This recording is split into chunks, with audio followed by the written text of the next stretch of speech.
Gu elkarlanean bizitzerako prestatzen gara. Gu ikastola gara. Zatoz gu ezagutzera.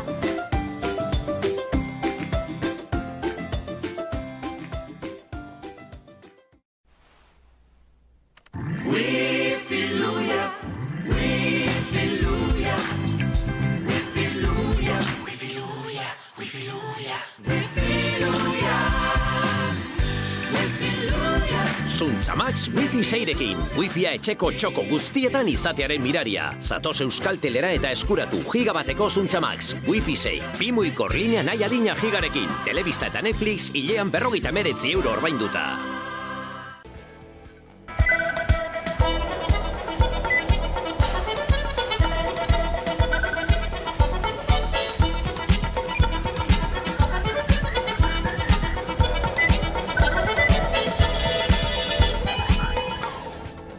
Euskalgintzatik aparte daudenekin ere adostasunak landu nahi ditu Euskalgintzaren kontseiluak. Gero eta eragile sozial eta norbanako gehiago Euskararen biziberritze prozesuarekin ingaia daitezen ahal eginduko da aurten. Idurrez Isabel idazkari nagusiak aurreratu duenez.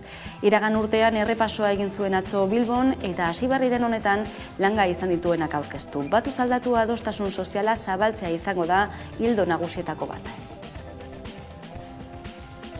Kaixo guztioi eguerdion eta ongitorriak gurean gaur magazinera. Urtarrilak 25 ditu gaur asteazkena da. Kontseiluak lehentasunatzat jo du beren burua euskalgintzatik eta euskaratik aparte samar ikusten duten eragile eta norbanakoekin ere lan egitea. Haiekin kontsentsuak bilatzea eta jostea. Eskubideak bermatzeko baina hizkuntza politikan jauzi bat egin behar dela berretsi dute.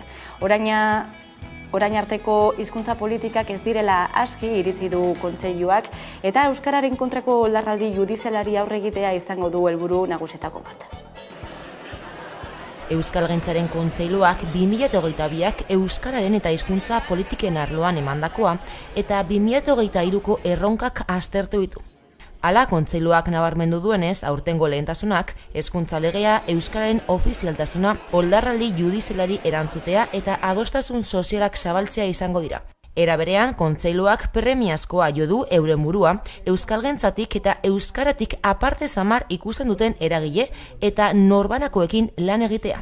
Nahiko nuke, gainera, honetara gehitzea, orain arte beren burua euskalgintzatik edo euskaratik aparte xamar ikusi duten eragile eta norbanakoak, ez? Nolabait ohartzea hizkuntzez ari garenean, hizkuntza auziez ari garenean, ari garela bizikidetzaz, ari garela justizia sozialaz eta ari garela neurri handi batean demokrazian sakontzeaz.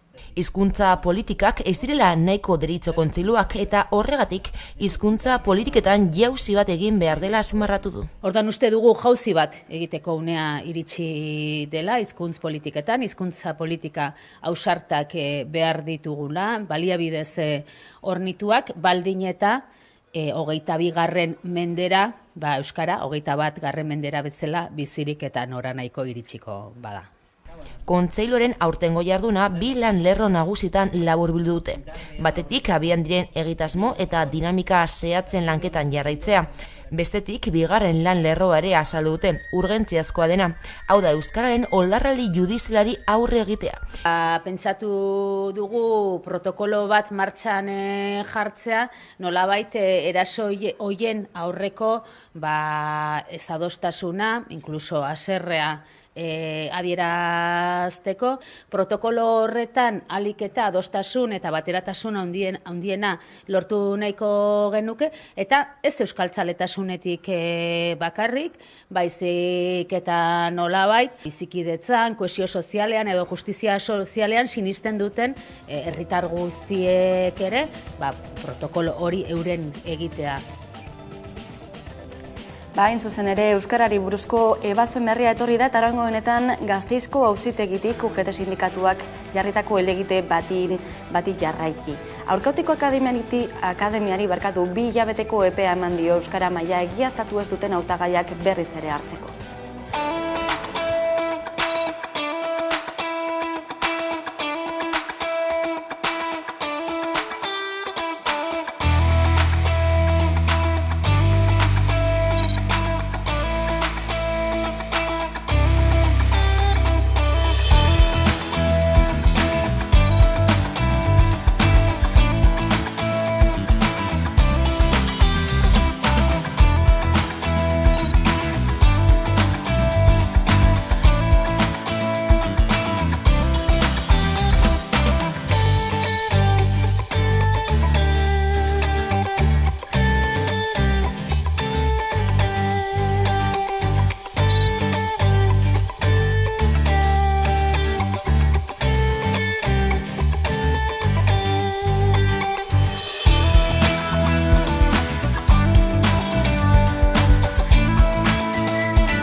Eta nazioartean kezka eta ikusmina Ukrainako gerrak hartu dezakeen bilakaerari buruz. Mendebaldeko aliatu gehienen aldetik presio diplomatiko handia jasaten ari da Alemania, 1970ko hamarkadaren amaieraz geroztik fabrikatzen dituen Leopard 2 tankeak Ukrainara bidalditzan.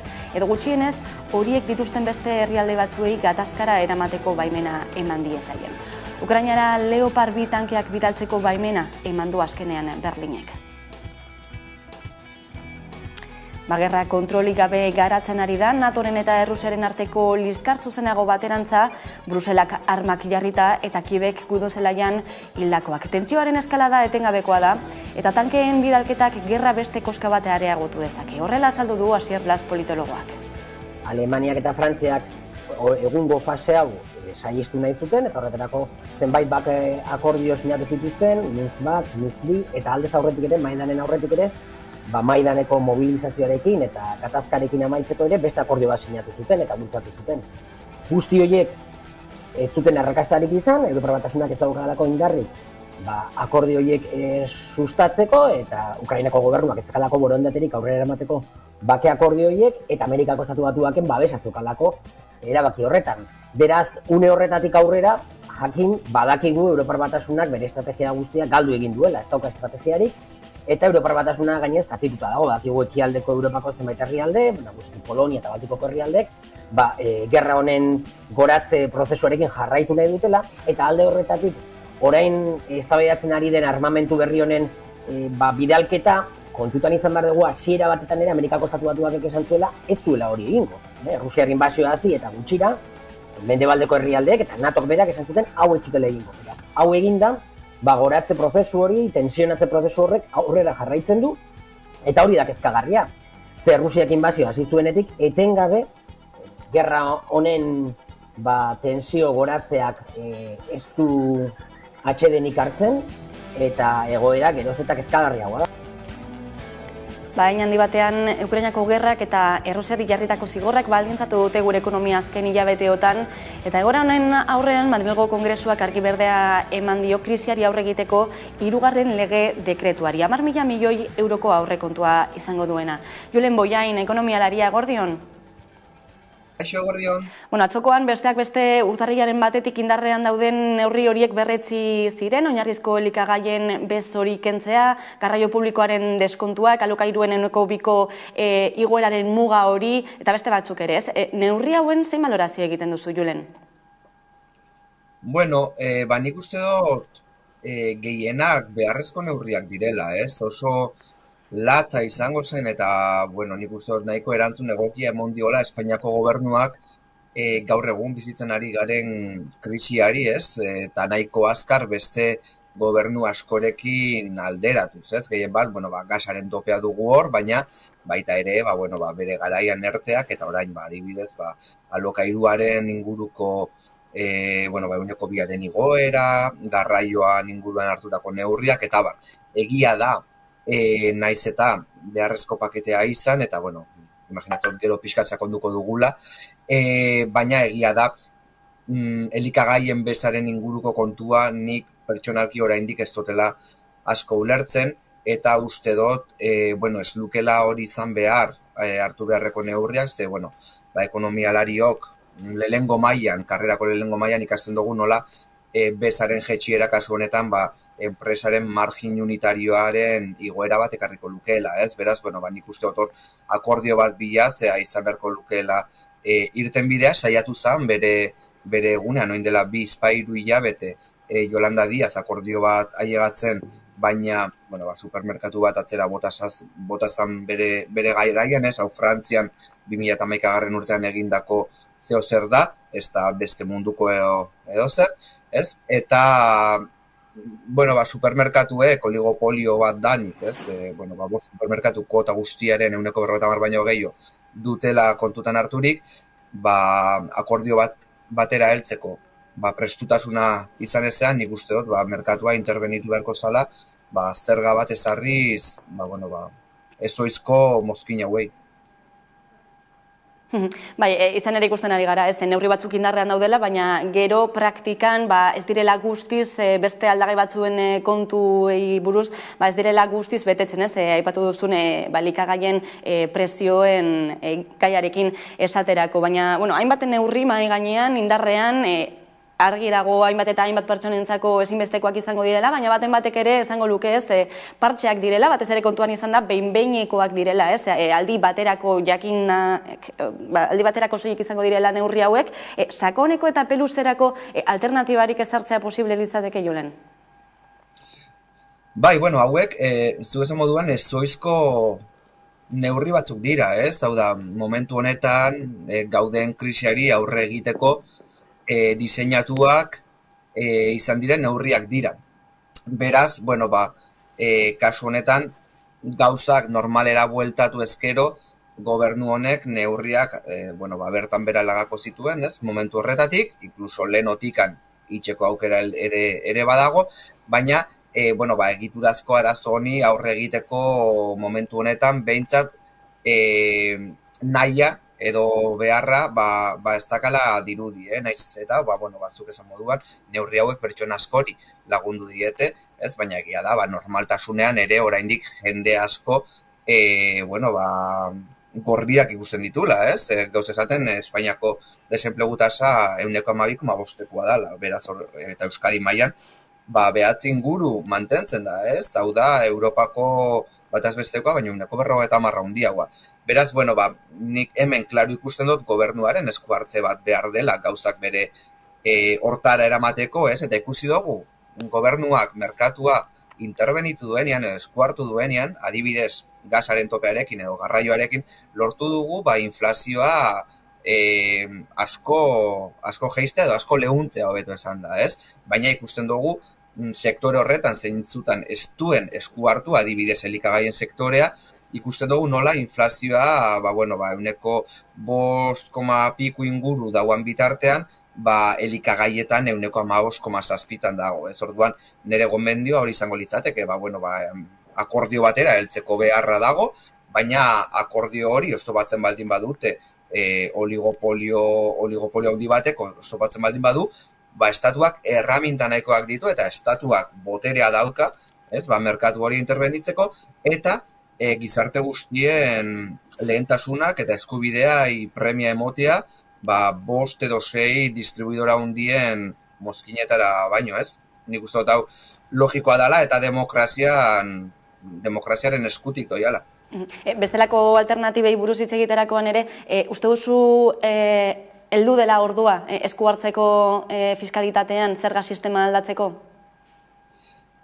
Bai, nik uste dut zerga sistema, bai Espainiako zerga sistema, bai Euskal Autonomia Erkidegoan dakagun zerga sistema, zailtasun asko izan ditu 21. mendeko erronkei erantzun bat emoteko, beste modu batera esateko gure zerga sistema eta gure gizarte edo ongizate estatua bere esotasunean oso rigidoa da eta modernizatzeko zailtasun handiak ditu, Eta kasu honetan gure zerga sistema begiratzen baldin badugu ikusten dugu Europako bataz besteko zerga sistemen baino presio fiskal askoz txikiagoa daka, 4-5 punto inguru. Horrek esan nahi du, Espainia mailan 55.000 euro inguru, milioi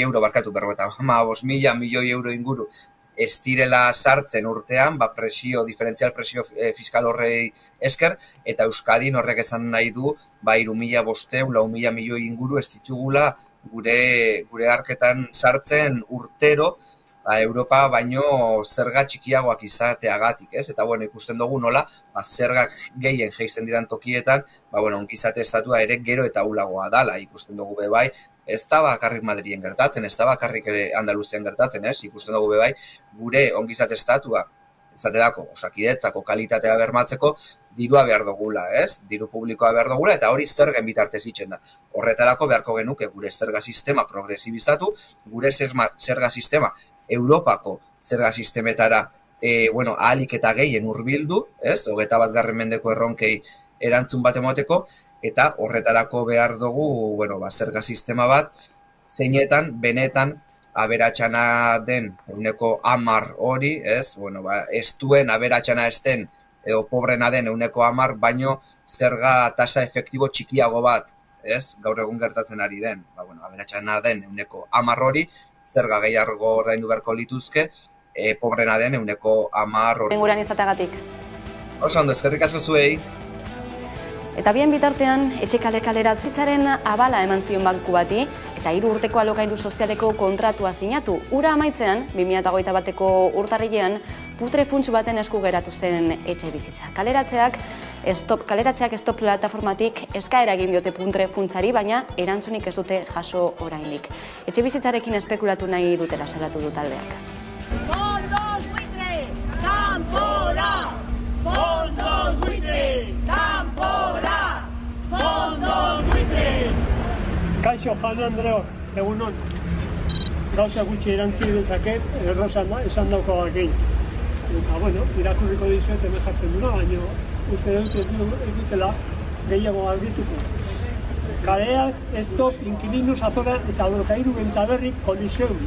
Promontorioa putre funtsek, Angel Miguelen desazio judiziala ez ekiteko, eskatzen diogu. Gaur amaituko da iruden duen etxe bizitzaren alokairu sozialeko kontratua. Baina ez du etxean, justu eta ez du egingo. Sabadell bankuarekin etxe bizitza ordainaren ematea, sinatu zuen. 3 urtekoa kontratu luza ezinaren truke. Bere etxe bizitza traba ordaineko zegoena. Bere semeak ordaindu ezin izan zuen mailegu baten hipoteka bermea zen. Bankuak promotoria kolizioen putre funtsari saldu du.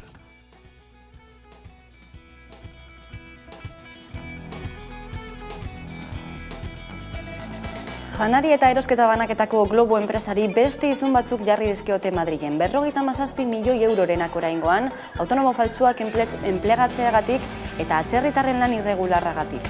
Guztira 205 milioi euroren izunak izan ditu Globok azken urteetan, soilik Espainiar estatuan.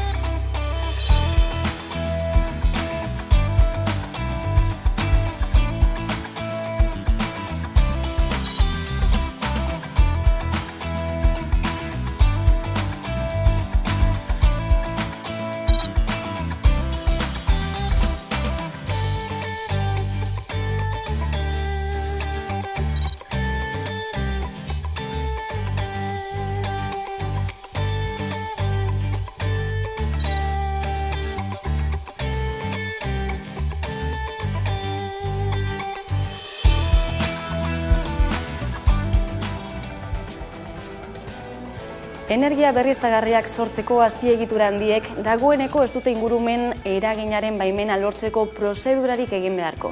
Orain arte prozesu bat bete behar zuten ingurumenaren inguruan zuten inpaktua neurtu eta aurrera jarraitu ahal izateko. Erakunde eta entitate guztiek parte hartzeko aukera zuten gainera horretan eta hori zen herritarren parte hartzea bermatzen zuen organo bakarra.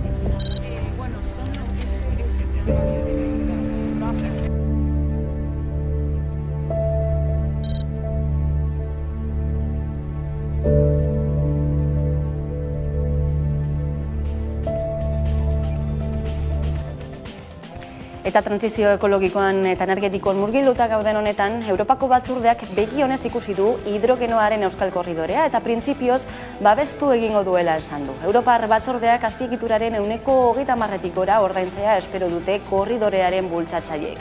Trantsizio energetikoan proiekturik garrantzitsuenen artean aurkezten da euskal hidrogenoaren korridorea, baina zer da zehazki eta zenolako argi ilunak ditu. Inigo Antepara, ekologistak martxaneko kideak, kaixo eguerdion? Kaixo. Bueno, azken urtean ikusten ari gara ez, edabitetako goiburuetan eta politikarien adierazpenetan protagonismoa hartu duela proiektu honek, hidrogeno berdearen ekoizpenak. Zer dakigu honi buruz? Bueno, ez da lehenengo aldia hidrogenoa mahai gainean jartzen dela, konponbide bezala edo beste izan behar nuen energia iturria, baina berez hidrogenoa ez da energia iturria, energia garraiatzen du, baina ez da iturria.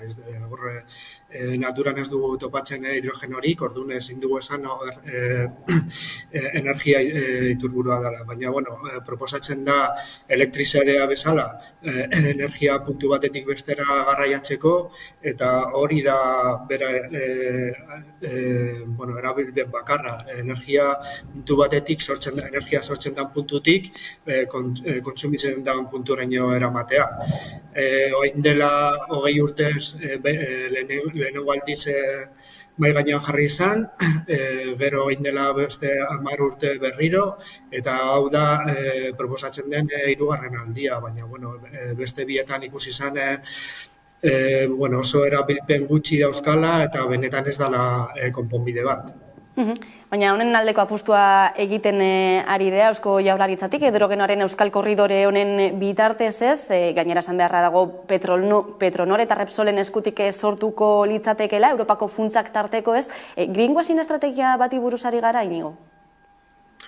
Bueno, argi eta garbi, Petronorrek orain oso gaizki dauzka urte batzuk bere enpresa eta beraien produkzioa horrela ateratzeko, eta hau izan daiteke beraien azken aukera, beraien negozio horrela ateratzeko. Eta horrezeatik diru eske dabil, eta niretzako harrigarria dena da Europatik diru proiektu hauetarako jartzea.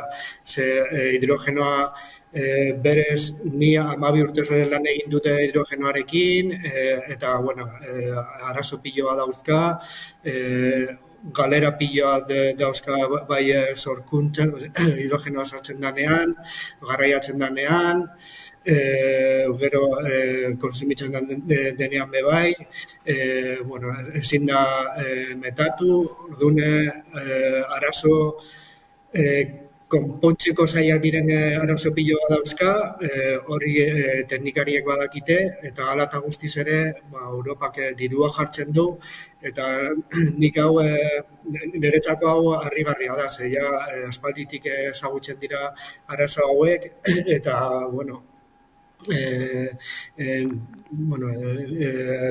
Petronorrentzat izan daiteke urte batzu gehiago irauteko bere negozioarekin, baina hori da aitzaki bakarra eta gauza bakarra hidrogenoarekin lotuta.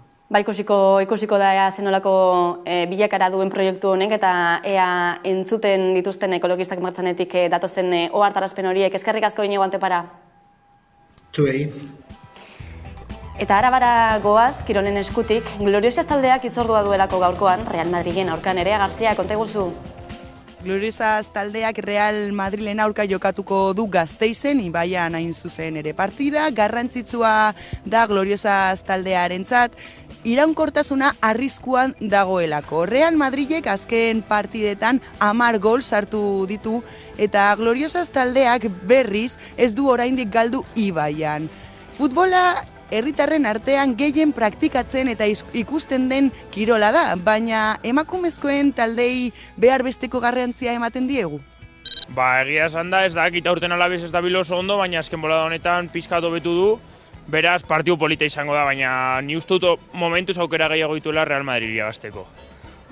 Ni Gasteizkoa naiz, alabeza espero dut irabaztea, baina, bai, alabeza. Hombre, hobeto gloriosoak, porque Real Madrid zaiz gustatzen, así que, baina, a ver, zer egiten duten. Real Madrid equipo ona da, así que, a ver. Ni pentsa Real Madridek gaur egun dana diru eta diru egin dekon ekipoak eratzen da beti jokalari ikonak eta haurik irazten da hori gehienetan. A ver, gloriosa sexuertea ekon da irabazten da, Hombre, nik uste dut ezetz ikusten da, desberdintasuna oso argia da gizonezkoen futbolari ematen zaion garrantzia eta emakumena, ia ez da ez telebistan agertzen. Gero eta gehiago ematen zaio, baina nire ustez oraindik ez, baina bide honean goaz. Bai, gero eta garrantzi gehiago ematen zaio, telebistan gainera gero eta gehiago ikusten da, eta beraz, nire ustez poliki-poliki behar duten garrantzia eta merezi duten garrantzia lortuko dugu. Ez, uste dut garrantzi gutxia ematen diegu eta igual bizibilitate gehiago merezi dute. Inderra hartzean badabil, azken urteetan, nik pentsatu ondino behar beste edo ezetz. Ikusten da badibidez atzo atletikek jokatu zuan arrastiko zazpiretan eta gizonezkoetan holango urtegirik ez dago. Ez diegu ematen. Ez dago telebistan, ez dago eserrez, eta ikusteko batzuetan ordaindu behar da, eta oso txarto dago dena.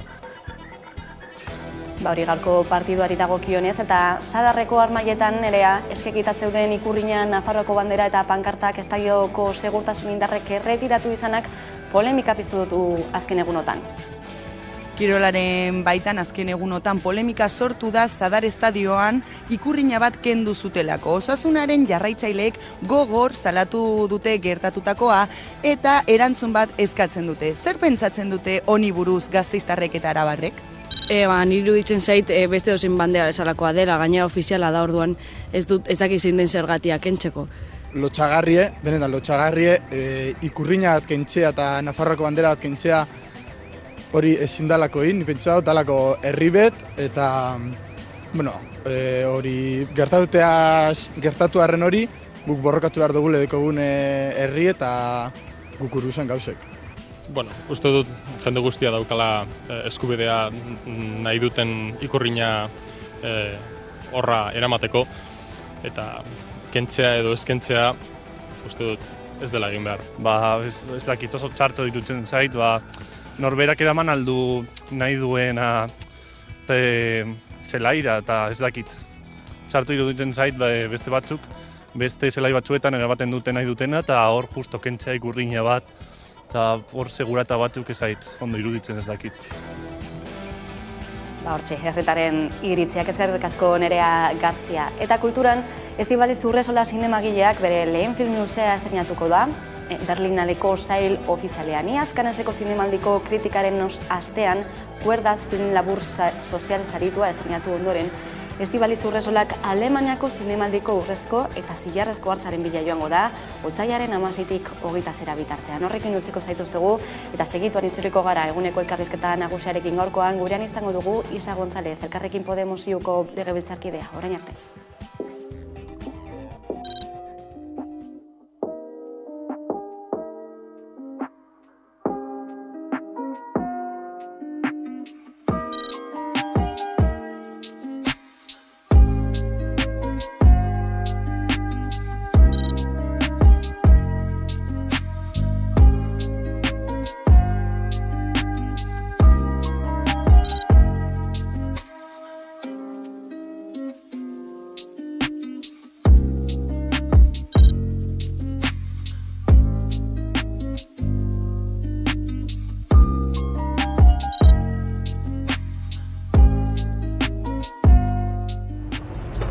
Tenemos que exponernos a que no contaminen, porque no me vale el dinero si me están matando por otro lado. ¿Tú crees que vamos a poder hacer? El tema de hoy la continuidad de la coral. La continuidad de la coral en condiciones mínimamente aceptables. De acuerdo. Que de poco llegamos a los...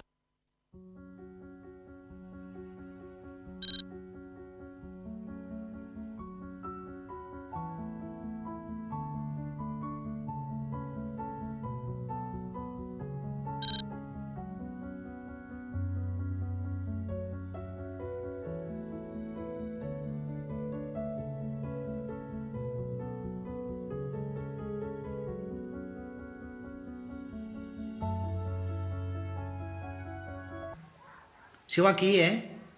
No estoy llorando, no sabía. No seas dramática, que el tabaco te mata, pero tarda más tiempo. ¿Qué voy a hacer?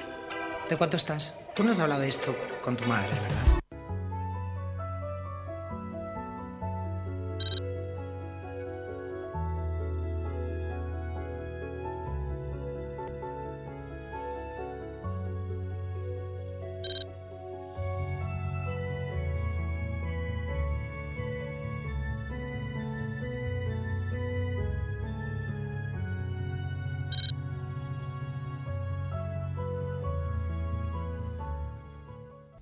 Bizi musika, amaika telebista, venga, mundu guztien mandoagaz, katea ipinten. Eingutzut aurkeztu neure bideoklip barrie, joder faltan zaitut. Bada abesti bet freskoa eta dantzan egitekoa. Batzutan, harreman sentimental bat amaitzen danean, batzutan pasetan da ez dugula ondo gainditzen. Da, hasten gara pilo bat txorrada egiten, pilo bat umekeri egiten atentzinoa gehituteko. Bueno, horren inguruan egiten duzku berba, joder faltan zaitut abestiek. Ia gustotan jatzuen, da biba zuek.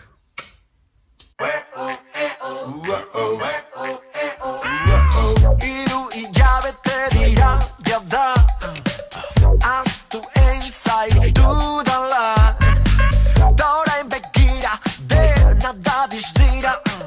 Topera nabil Tinderren lehendakari. Biba eta biba, sinetxitazu. Gaur ere plana, jantzitut hawaiana. Rave bat dugu ara, trampa talgarak. Festa eta dantza gauetik goizaldera. Sentitzen naiz erregea, dena dako zamena. Eldu etxera. Joder faltan zaitut. Harina zaiatzen zerotik hasten disimulatzen baina. Joder faltan zaitut.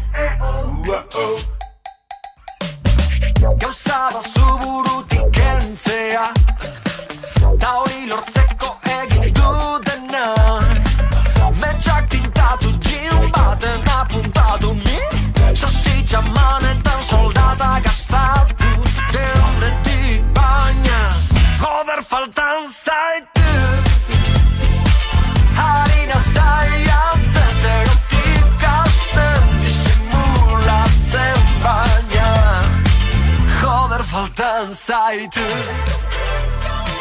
Joder faltan zaitut.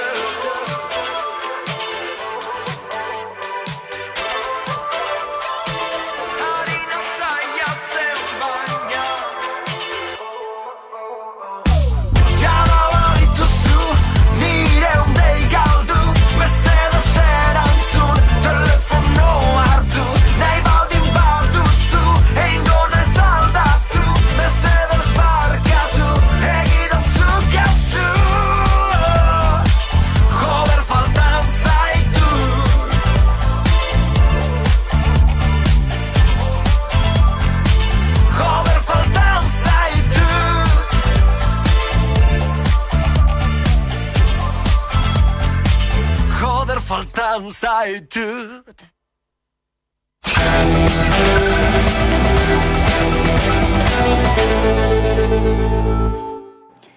Egun oro legez, eguneko elkarrizketari ate irekiko diogu, eta horretarako gaurkoan gurekin dakagu Isa González, Elkarrekin Podemosiuko legebiltzarkidea, ongi etorri. Eskerrik asko. Euskarari buruz galdetuko dizugu lehenik eta behin, atzo Euskalgintzaren kontseiluak berritu zituelako aurtengo erronkak eta helburuak, baina era berean beste albiste bat ere etorri delako, kasu honetan Gasteizeko auzitegitik, ezta?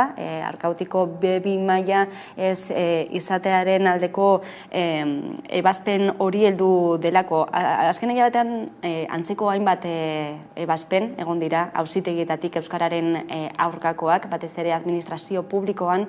Zenolako irakurketa egiten du Elkarrekin Podemosek?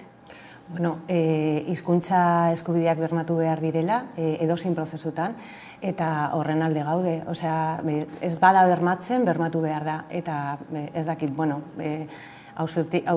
auzitegi batek esan behar badu, holan.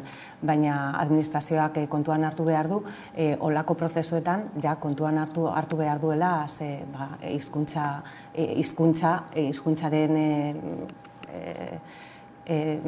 bermatu behar dela, bai. Epaitegetatik etorri dira, baina salaketa batzuk aurretik egon direlako, batzutan sindikatuen aldetik etorri dira salaketa horiek edo elegite horiek, ez? Eta esan dugu baina eta berriro errepikatu den zerbait izan da, Irunen ikusi dugu, Laudion ikusi dugu, Barakaldon duela gutxi ere. Hildo edo lerro komunik ikusten duzue honetan? Bueno, kasu bakoitzean, aztertu behar da, momentu bakoitzean, eta, egoera zein den, guk ez dugu ikusten harremana dauela haien artean, baina hori hizkuntza eskubidea bermatu behar da edozein prozesutan. Zer esan ematen ari den gaia da baita ere Madrilek Gasteizen egin nahi duen errefuxiatuak hartzeko zentro horrek, ezta? Aranak klinikaren inguruan sortutako eztabaidaren zein irakurketa egiten duzue? Bueno, eztabaida batzuk polarizatzen ari dira eta horrek ez du laguntzen. Ez du laguntzen gizarte kohesionatu baten eta gainera, gu Euskadin harrera gizartea gara, eta diskurtso batzuk eta hitz batzuk eta esamolde batzuk ezin dira erabili edozein kontestutan. Orduan, alde batetik baztertu behar ditugu hitz batzuk, esamolde batzuk, eta altura demiraz esaten dioguna, euki behar dugu alderdiok naiz eta hauteskundeak hor daudela eta gure profil propioa markatu nahi dugula.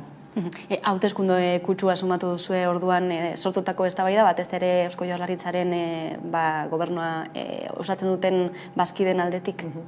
Bueno, gaur ematen du erdi konponduta daukatela, baina guretzako oso arriskutsua da, olako diskurtsoak sortzea edozein momentutan, eta mesedea ez dute egiten gizarte kohesionatu batentzako.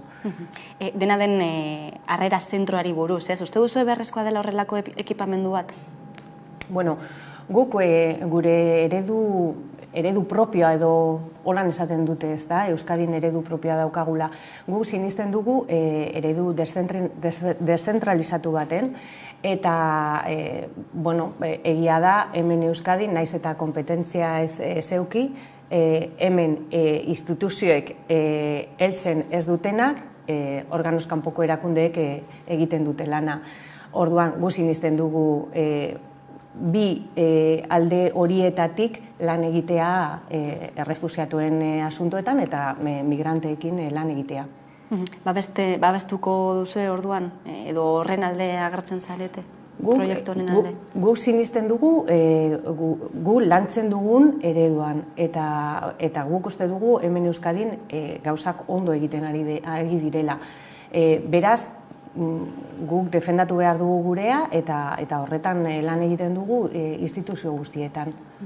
Indarkeria matxistak bestalde ez duetenik, eta ari aurre egiteko neurri batzuk ari dira mahai gainean jartzen, administrazio desberdinetatik ez, adibidez, kasu larrienetan gizonezkoei eskumutur telematikoak ezartzearena edo beste batzuk ere. Zer deritzozue horrelako neurrien gainean? Jo, behitu lehenengoa izan behar da, datuak oso larriak direla, eta, kezkatuta gaude, nik uste dute emakume guztiok kezkatuta gaude, baina gizarte bezala kezkatzen gaitu, ze gertatzen ari den. Ikusi behar da, neurriak hartzen ari dira, bai estatu mailan, bai hemen Euskadin, mai interinstituzionaletan eta koordinazio lana egiten ari da, leku guztietatik, estrategiak eta planak eta baliabideak jartzen ari dira mahai gainean, indarkeria matxistari aurre egiteko, baina esparru guztietatik jarraitu behar dugu lana egiten hezkuntzatik, osasunetik, gizarte sozialetatik eta edozein esparrutatik. Orduan, estrategiak ondo daude, baina jarraitu behar dugu lana egiten indarkeria matxista ekiditeko. Uste duzue fokua aldatzen ari dela pixkanaka eta gizonezkoen gain jartzen ari dela erantzukizun hori? Bai, eske aldatu behar da. Osea, eske ez dago beste biderik, bai.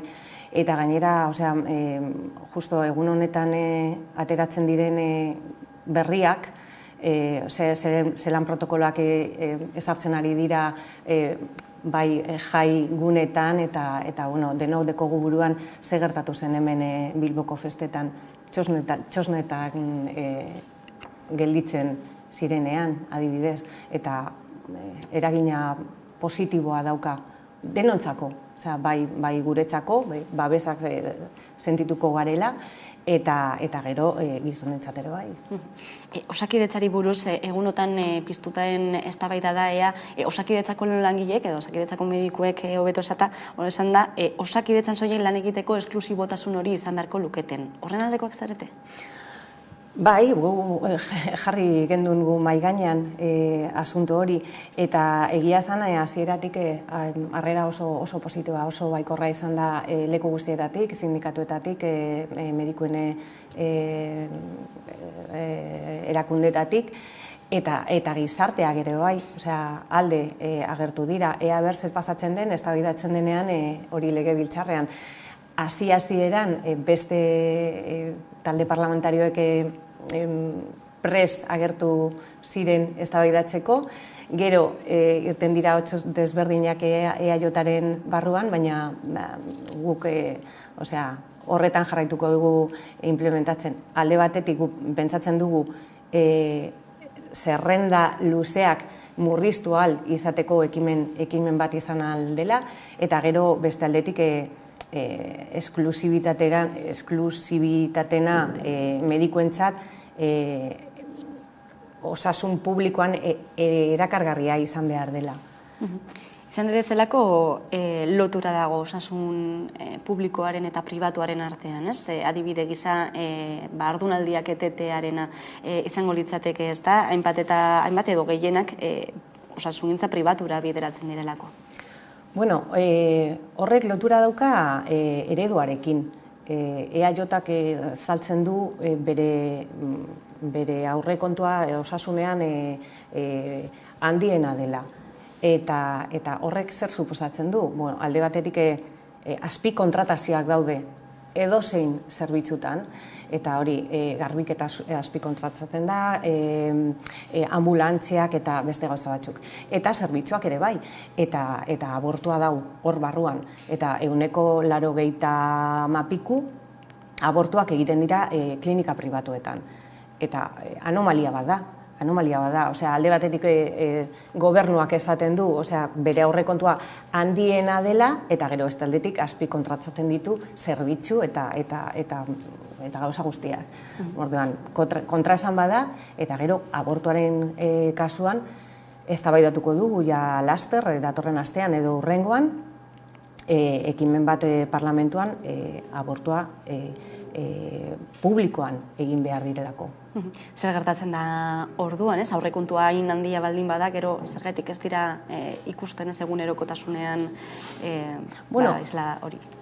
Ikusten da, jendea ikusten da. Zuk joaten bazara ambulategi batera eta ikusten baduzu itxaron zerrenda oso luzea da, edo espezialistaetara joatea itxaron behar duzula ez dakit zenbat urtebete edo ez dakit zenbat hilabete, zuk egiten duzu holan eta ikusten duzu zelan. Hori, medikuak batzutan joaten dira pribatuetara. Zu joaten zara ginekologo pribatu baten gana, eta frogak, behar dituzuen frogak aurreratzen dira publikotik.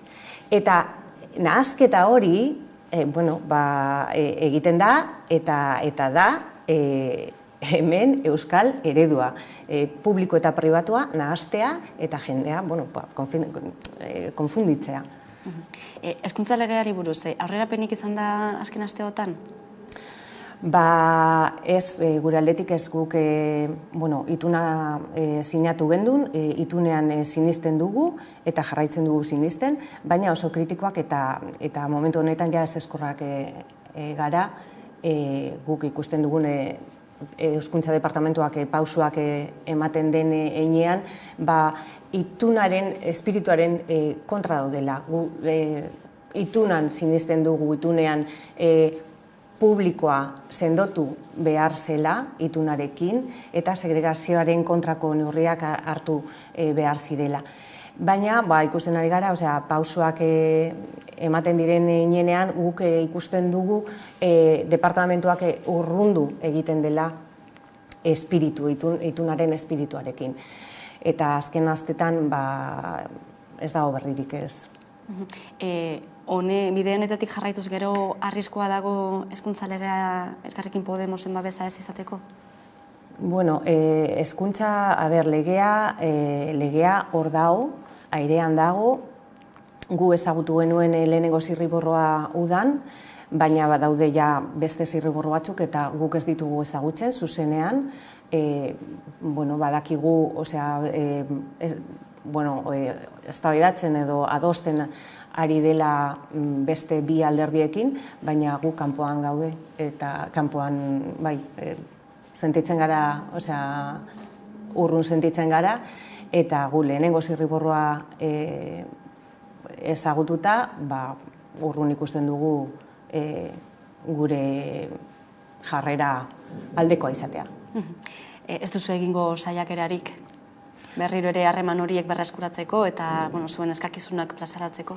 Gu prest gaude, gu jarraitzen dugu itunaren jarraipen maila parte hartzen, baina ezin dugu, ez dago aldaketarik proposatu eta orduan gu jarraitzen dugu mailan, gure papera da hor jarraitzea, baina ezin badugu ez dira aldatu, De Miguel, ustelkeria auzia ere izan da egunetako albiste, Auzitegi Gorenak berretsi egin dituelako zigorrak, hemendik aurrera zer espero behar da? Bueno, guk espero dugu eta guk uste dugu gizarteak esperatzen du aldaketa bat izatea. Osea, oposiziotik behin eta berriro eramaten ditugu ustelkeriaren kontrako neurriak ezartzea parlamentura eta ezetz esaten dute EAJak eta PSOEk. Adibidez, ustelkeriaren kontrako fiskalia ezartzea ezetz esan zuten. Testiguen babesa, ez dakite, zenbat eta zenbat ekimen, eta ezetz esaten dute. Orduan, guk uste dugu da momentua dela EAJak eta PSOEk olako neurriak bere babesa eukitzea eta jendea ikustea benetan dagoen borondatea haien aldetik honekin bukatzeko. Orain arte uste duzu orduan ez dagoela bermatuta etorkizunean horrelakoak berriro ere gertatzea? Bueno, ez airean daude, baina ikusten da pasatzen dira, berriak pasatzen dira, eta igual berria da pare bat hiruzpalau egunetan, eta gero ja bukatzen da, baina ez da kasu isolatu bat. Osea, guk ikusten dugu hemen Euskadin behin eta berriro kasuak agertzen direla, eta gainera, kazetarien esker, momentu askotan, kaleratzen dira olako asuntoak. Baina, denok dekogu buruan Montai edo Osakidetzako opeak edo Barrika edo Alonsotoiko udaletxearenak. Orduan, ez dira kasu bakarrak, de Miguel adibidez, de Miguel ez da kasu bakarrak, baizik eta oso zabalduta dago. Kasu isolatuak ere ez direnak dira ate birakariak, Austar Zelai eta kazetariak kaleratu duen ikerketa baten arabera, 30 bat kasu egon daitezke, EAJatik enpresa energetikora sartu egin dutenen artean, zenolako hausnarketa egiten duzu? Bueno, Euskadin ustelkeria, esan dugun bezala, baina ustelkeria oso zabalduta dago.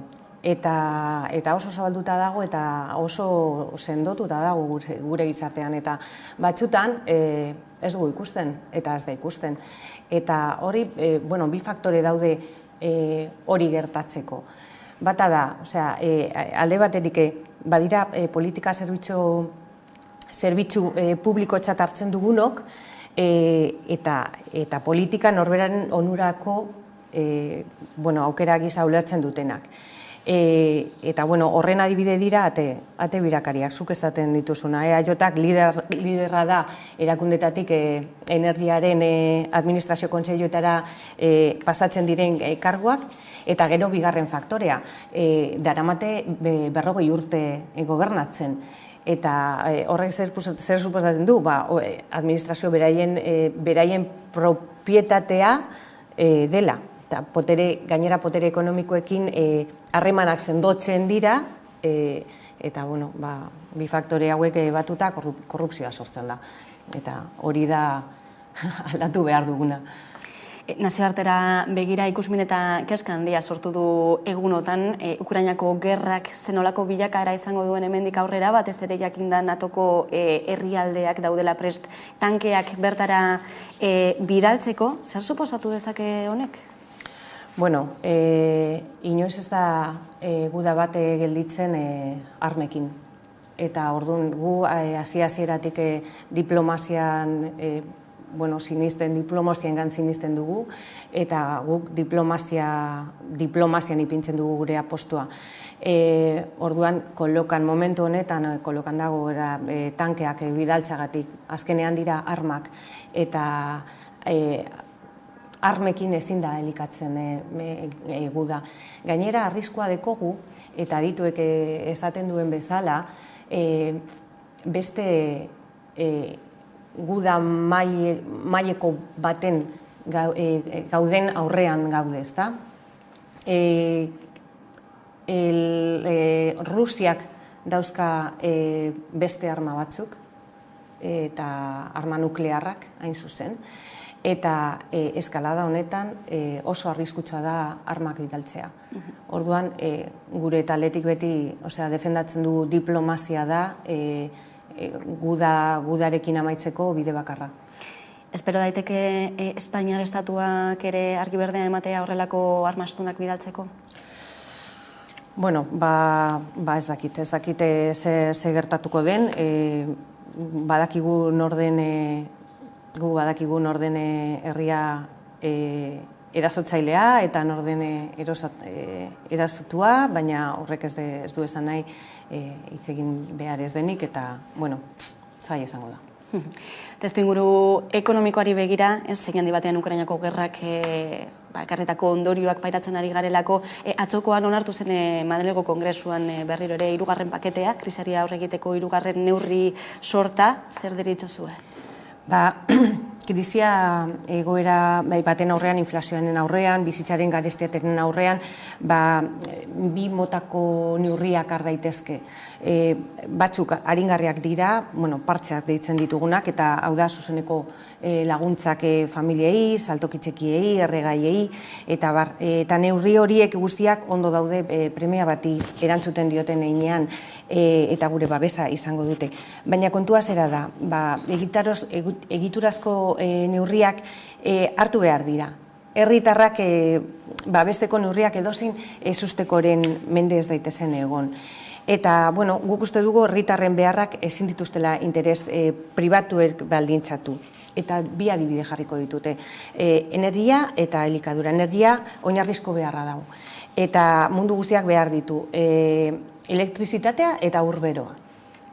Eta beraz, esku hartze publikoa behar da, gai horretan, kontrol publikoa behar da, etxe guztiek argia eta urberoa dutela bermatzeko. Eta beste adibide bat hori elikadura. Ez da justua, banaketa kate handiak, janariarekin espekulatzen ibiltzea. Eta familiek erosketa saskia ordaindu ezin duten bitartean. Orduan, azken finean, herritarren beharrak eskubide bihurtzen dira kontrol eta zerbitzu publikoen bidez. Podemosek eta baita ere investidurako bestelako alderdiek ere kideek ohartarazpena egin diote Sánchezi atzokoan, alde batetik esan ez, hartutako neurri hauetik haratago joatearen beharra badagoela, baina baita ere legealdia amaitzen ari den honetan oraindik ere kontu asko daudela betetzeko, ezta? Badirudi etengabeko presioa behar duela Sánchezek bidetik ez irteteko? Momentu honetan gobernuan gaude eta dekogun gure indarra gobernuaren barruan, eta guk jarraitu behar dugu presioa ematen. Guk ez du baietz ezaten edozein momentutan edo kasu guztietan. Gainera guk oso kritikoa gara, barne gobernuan ere, eta horretan jarraitu behar dugu eta horretan jarraituko dugu. Isa González, Elkarrekin Podemos iuko legebiltzarkidea, eskerrik asko beste behin Hamaika Telebistara gerturatzeagatik. Bale, zuei, eskerrik asko. Hurrengora arte. Tarte bat hartuko dugu eta jarraian itzuleko gara, eguneko solasaldiari ekiteko. Gaurkoan gueran izango ditugu Alaitz Argandoña eta Jon Ansa, orain arte. Pandemia aurreko zifrak gainditu egin ditu 2022 urtean Nafarroak turismoari dagokionez. Bestelako turismo mota bat, jasangarria, irisgarria eta tokiko ekonomia zein ingurumena zaintzen dituena bada, Nafarroak azken urteetan indartzen ari duen formula. Eta horixe da Fiturren nazioarteko turismo feria garrantzitsuan beste behin defendatutakoa. Nosotros sí hemos tenido unos buenos datos en el año 2022, superando datos pandemia. La oferta turística es una oferta de sostenibilidad que va muy en coherencia con las políticas que Navarra está haciendo en movilidad sostenible, en apuesta por energías renovables y desde luego que las expectativas para el año 2023 pues también son buenas. Turismoko ministroa den Reyes Maroto ere Nafarroako standa bisitatu zuen lehendakariaren eskutik, Nafarroako sektorearen lan bikaina goraipatu zuelarik. Bueno, yo quiero primero felicitar al gobierno, al sector turístico en Navarra, primero por su resistencia. No han sido años fáciles, pero como digo, de todas las crisis hay oportunidades que hemos sabido aprovechar y hoy llegamos a 2023 con unos datos de cierre del año 22 estupendos, como decía, extraordinarios en el conjunto de España y particularmente en Navarra, que ha superado efectivamente los niveles prepandemia. Eso pone de manifiesto que se han hecho bien las cosas. Fiturren mundu mailako turismo feria garrantzitsuenean 130 herrialde batzen dira. Osotara 8.500 estan inguru eta 9.500 metro karratuko zabalera badu. Eta haien artean, Nafarroakoa aurki daiteke. Material berrerabilgarri eta naturalez osatutako 500 metro karratuko stand batekin. Instituzioetako ordezkariak zein turismo sektoreko milaka agenteek elkar topatzeko aukera paregabea. Ezinbestekoa da hemen egotea, hemen biltzen da mundu mailan turismo guztia. Hemen ikusten ditugu alde batetik ikasteko tendentziak ikusten ditugu. Eta bigarrenik baita gure lurraldea, gure estrategia baita ere azaltzeko eta azaltzeko, ez? Orduan esan bezala da mundu mailan dagoen turismo arloan feriarik handiena eta bai edo bai egon bar gara. Oso momentu on batean gainera Nafarroarentzat, ez? Turismo berde deitzen den hori, jasangarritasuna eta digitalizazioa bertan ari gara lanetan azkeneko urteak, hori bai direla mundu mailan tendentziak eta ikustut oso baikorrak izateko momentuan gaudelako gainera. Asteazkenean hasi zen Fitur, lehenbiziko egun horretan hain zuzen inaugurazio eguna izan zen, baita Nafarroko eguna ere bai. Bueno, gaur lehenengo eguna pixka berezia dira, inaugurazio eguna eta gero gaur ere da Nafarroko eguna, beraz badator gure lehendakaria eta pixka komplikatuak izaten dira, bai? Eta beste egunetan zer egingo dugun gehiago, bueno, pues beste egunetan egiten duguna da pixkat informazioa banatu, jendeak galdetzen duenari erantzunak, bueno, pues hori saiatu erantzuten, eta baita ere badatoz profesional egunak dira eta asko kontaktuen bila datoz. Hau da, ja bilerak dituzte enpresa ezberdinekin eta guk batzutan kudeatzen dugu, pues haizu, itxoin pixkat, orain jarriko zaret eta halako gauzak egiten ditu. Bai, negozioak eta hemen egiten dira. Gehien bat jendea ekartzen ditu ja zitak jarritak eta hori. Masen turismotik aldentzen den ereduaren bila tokiko pertsonak eta ingurumenaren zaintza, ekonomia zirkularra eta mugikortasun jasangarria dira foru komunitatearen helburuak bestelako turismoa aipatzen dutenean. Iaz hasi ginen bestelako turismoa aipatzen kontzeptu bezala, ze esan nahi duen, da aurten jarraitzen dugu idea horrekin, baina beste pausu bat ematen dugu. Pixka bat galdetzen diogu, etortzen dienei, bisitariei, eta parte hartu behar duten enpresei ere, zer dan beraientzat bestelako turismoa. Da, pixka bat, galde modu bat, irekie, eta gure asmoa da refleksio hori edo kontzientzia hori piztea, ez? Eta alde batetik errespeto hori behar degulako, ez? Turismo egiten degunean ere kontzientzia hartu behar dugu, ze nolako eragina duen, ez?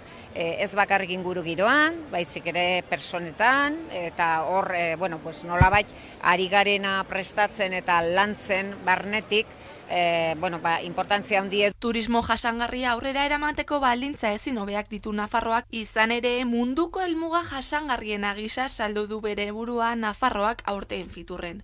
Bertan ordezkari instituzional asko egoteaz gain, hainbat alderdi politikoetako ordezkariak egon dira ere. Guretzat oso garrantzitsua da turismo, ulertuta gure herriaren nortasuna, gure kultura, gure historia ezagutarazteko, eta guk uste dugu Nafarroak baditu baldintza ezin hobeagoak turismo jasangarria eta iraunkorra lortzeko.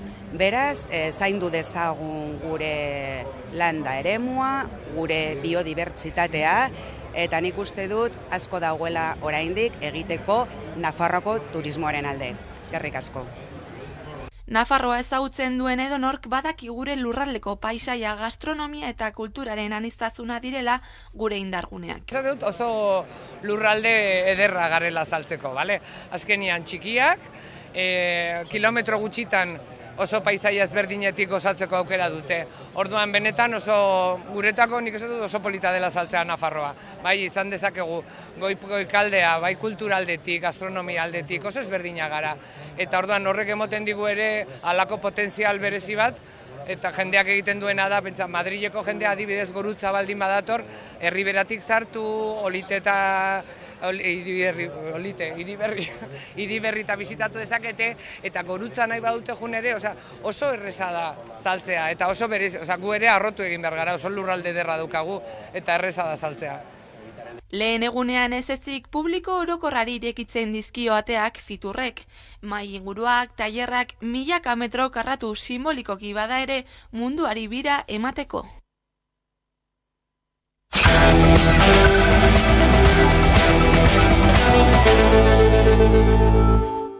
Eta gunero bezala solasaldiari ekingo diogu. Horretarako gaurkoan gurekin ditugu alde batetik Alaitz Argandoña, eguerdion. Eguerdion, Leire. Eta Jon Ansare gurekin, eguerdion. Egunon. Bueno, berri lasgarri batekin hasiko dugu gaurko solasaldia, izan ere Bilbon, Bolueta auzoan etxegabe bat hil delako sute baten ondorioz, bere txabola, egurrez eta kartoiaz eginako txabolak su hartu zuen atzo arratsaldean eta horren ondorioz hil egin da. Behin eta berriro ikusten ari gara horrelakoak, Alaitz, Bilbon ere.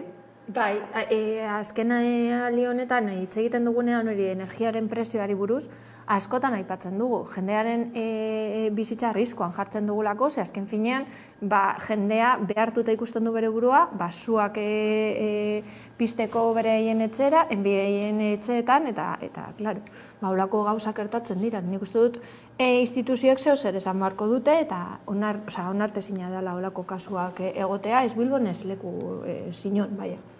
Horrelako albisteak jasotzen ditugunean ikusi behar delako zer dagoen horren atzean, ez? Eta agian joatea errora zergatik dagoen 40 urteko emakumezko bat txabola batean bizitzen, nolako horixe, ez? Nolako egoeran, zergaitik, Bai, ez dut arkasua zehazki ez dut gehiagi, atera denaz gain ez dut gehiagi aztertu, ez? Baina bai, egia da, pobreziak hil egiten duela, ez? Pobrezia hilgarri badela, gizartean desberdintasunak edoteak hilgarria dela, ez?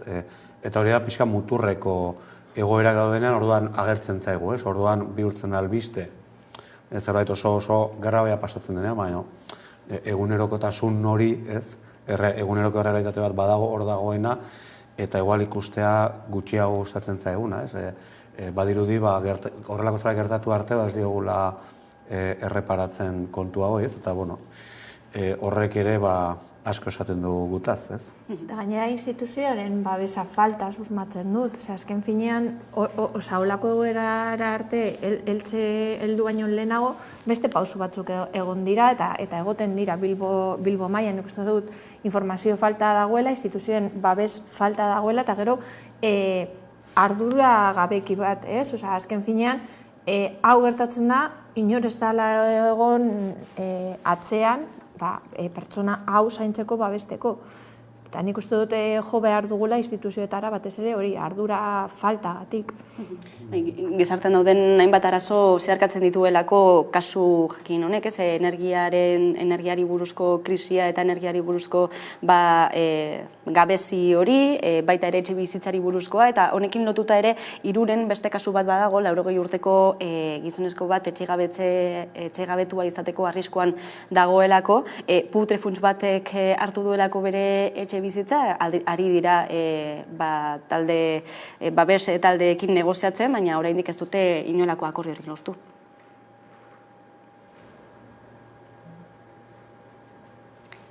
Ez dakit daukagun pieza Nik uste dut, hori, etxe bizitza bat, bihurtu denez negozio bat, holako kasuak gertatzen ari dira, eta nik uste dut oso garrantzitsua dela, hori, maizterren sindikatuak eta holako agenteak egotea, Bilbo batean kasunetan Donostian da, baina hainbat tokitan sortzen ari dira, batez ere, batzutan dagoelako informazio falta, zure eskubide batzuk dituzu, baina ez dakizkizunak, batzutan ez duzu aurre egiten holako kaleratzeak edo daudenean.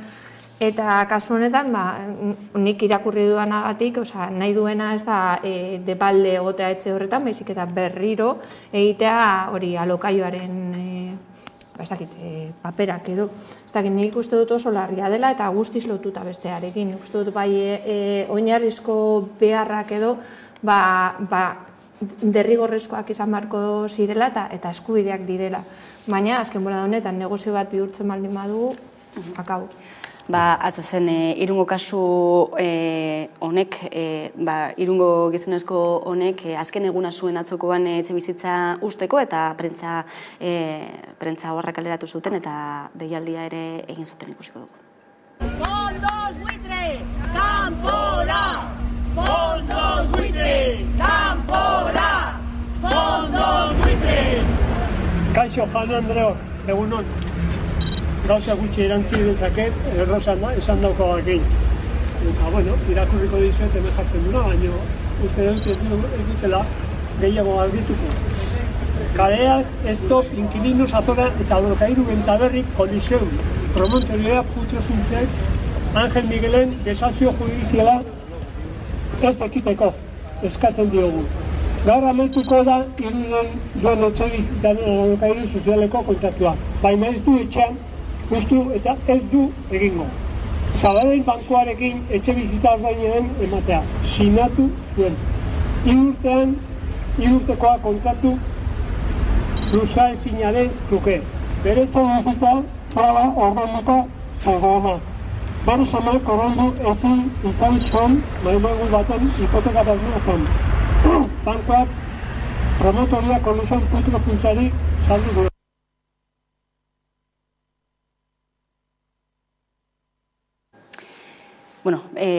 Beti da arazo bat eta drama bat, ez? Norbait bere etxetik kaleratua izatea, baina 80 urteko gizonezko bat, ez? Horrek ere beste dimentsio bat hartzen du. Bai, nik uste dute, eskertzekoa da nik uste dute hori osokideen babesa, ze azkenean haiek kalera ateratzen dira pertsona hau babesteko, eta gero, nik uste dut kezkagarriena dela da, hori izango dela espaikulazio bat egiteko. Ez da izango pertsona bat alokatzen zuela eta orain beharrezkoa ikusten du bere burua etxe hori berreskuratzea, baizik eta izango da espekulatzeko. Eta nik uste dut hor instituzioek asko esateko daukate eta oraindik ez dira atera. Esan nahi dute, ateratzen dira agenteak, ateratzen dira segurazki eragile, hainbat eragile, baina instituzioek zeu zer esan beharko lukete, ezta? Eta alternatiba bat emotea, ze horretarako dago etxe bizitza publikoak. Behin eta berriro ikusten ari garelako, ez? Nola kontratuak amaitzen diren, eta ez dago inolako luzapenerako aukerarik espekulazio jartzen delako edozein gauzaren aurretik edo gainetik. Bai, karo, errentagarritasuna bilatzen delako, errentagarritasun pribatu bat, eta negozio egiten da etxe bizitzarekin, eta mila aldiz esan dugu, baina hor eskubide teorikoak daude, eta gero eskubide faktikoak edo errealak, ez da, baina bai, bizigera mundu batean eta gizarte batean, non bizitza osoa lan egin duen langile bat kalean geratu daiteken 80 urterekin, ez? Kontuak atera, ze eskubide dauzkan persona batek, langile batek errealki gure mundu aurreratu eta zoragarri honetan, ezta? Eta hori datzean dagoena, egia da, bai udalak, instituzioak eta bar, badutela zer egina, baina atzean egitura oso indartsuak ere daude, hau guztia horrela izan eta horrela gertatu dadin. Negozioak daude, ikutu ezin diren barrera batzu daude, legalki ere, lobby oso indartsua daude kontu hauen guztien atzean, eta iruditzen zait, azkenean borroka hori ez dela inola ere persona batena, edo zerbait pertsonala, baizik gizarte osoaren zerbait dela, eta lehen esandakoa errepikatzea. Azkenean, kasu gogorrak ateratzen direnean, orduan nolait ikusten dugu, orduan konturatzen gara, baina hau eguneroko errealitatea da Euskal Herrian eta Europa mailan milioika personarentzat, ez da? Bai, lehen ikusi dugu, hori albiste bat edo turismoari buruz, eta gertatzen ari den hainbat tokitan da hori, turismoa ekarri nahi dugu edo ekarri nahi dute, gure hirietara, eta horren eragina prezioak igotzen dira, eta hemengo jendea beraien etxeak galtzen ditu, eta nik uste dut hori oso arriskutsua izan behar dela, eta gainera instituzioek hori prezioak mugatu beharrean hori laguntzak ematen dituzte, eta orduan dirua gelditzen da berriro hori jabeen eskuetan edo enpresa hauen eskuetan, eta horrekin ez goa sinora, nik uste dut badala momentua hori instituzioek ardura bat hartzea eta prezioak mugatzea, horrekin amaituko da espekulazioa. Espekulazioa mantentzen baldin bada, olako kasuak errepikatuko dira behinetan berriro. Bien bitartean dena den, eta aipatzeko baita ere stop kaleratzeak, eta horrelako sindikatu, sortu diren, azken aldean sortu diren, etxe bizitza sindikatuek zenolako babesa ematen dioten horrelako kasuei, zenolako informazioa, bitartekaritza eta borroka azken finean, eta asko eta asko lortu dituzte gauzak ere. Bai, nik uste dute dagoela hori informazio faltaz eskubideak baditugu, baina ez dakigu daukagun, eta hori da lehenengo pausa eta gero akonpainamendua oso garrantzitsua da. Bakarrik esentitzea eta egotea jendea zurekin babesteko. Eta horregatik aipatu dut, bai agenteak eta baita ere auzokideak, azken finean haiekin batera ateratzen zara olako gauzak gertatzen direnean.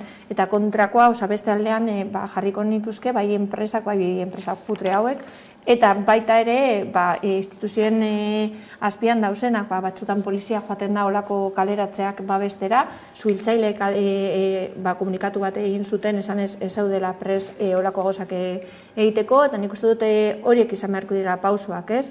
Jendea kaleratzea eta guztiok batera, zuk esan duzu moduan, gizarte moduan, egoera honi aurre egiteko pausoak emateko.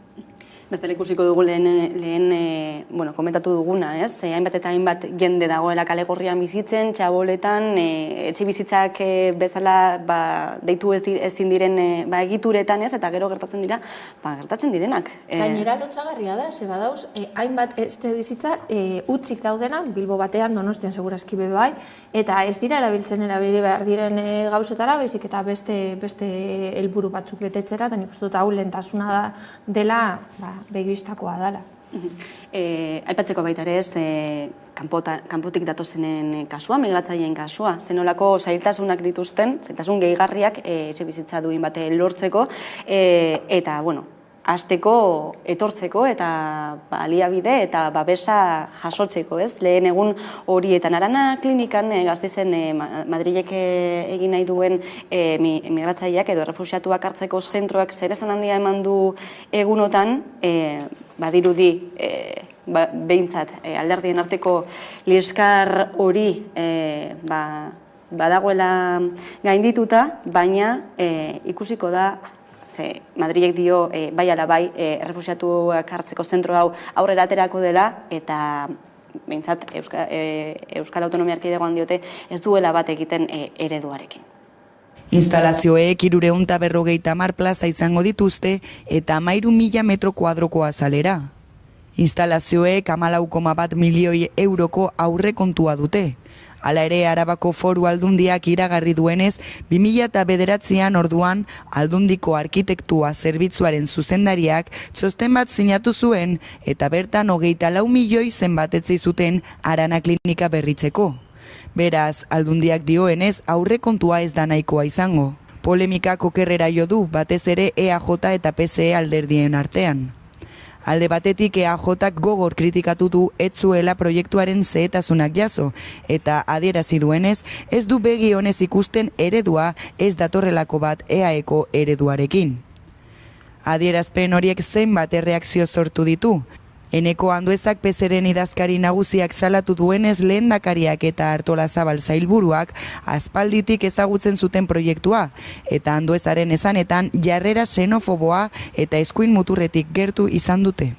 Inigo Urkullu lehendakaria deia antolatutako ekitaldian minduta saldu zen PSren idazkari nagusiak egindako adierazpenengatik. Horrekin batera Urkulluk berretsi du EAJaren posizioa eta argitu du makrozentroak ez direla Jaurlaritzaren eredua. Bere aldetik Amapola Blasco nazioarteko babeserako harrera sistemako Espainiako gobernuko zuzendariak Radio Euskadin iragarri duenez egitasmoa behin betikoa da eta ez dute atzera egingo.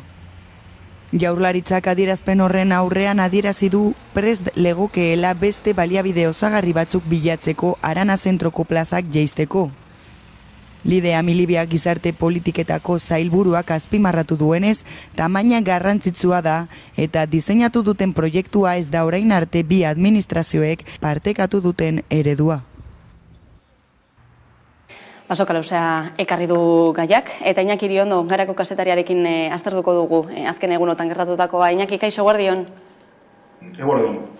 Lor politikoan entzun ditugu, ezta? Batak eta besteak elkarri mokoka, zentro honen arira, errefuxiatuen auzia daiteke guztiz politizatu dela, guztiz auzi politikoa eta hauteskunderako auzia bilakatu dela egunotan?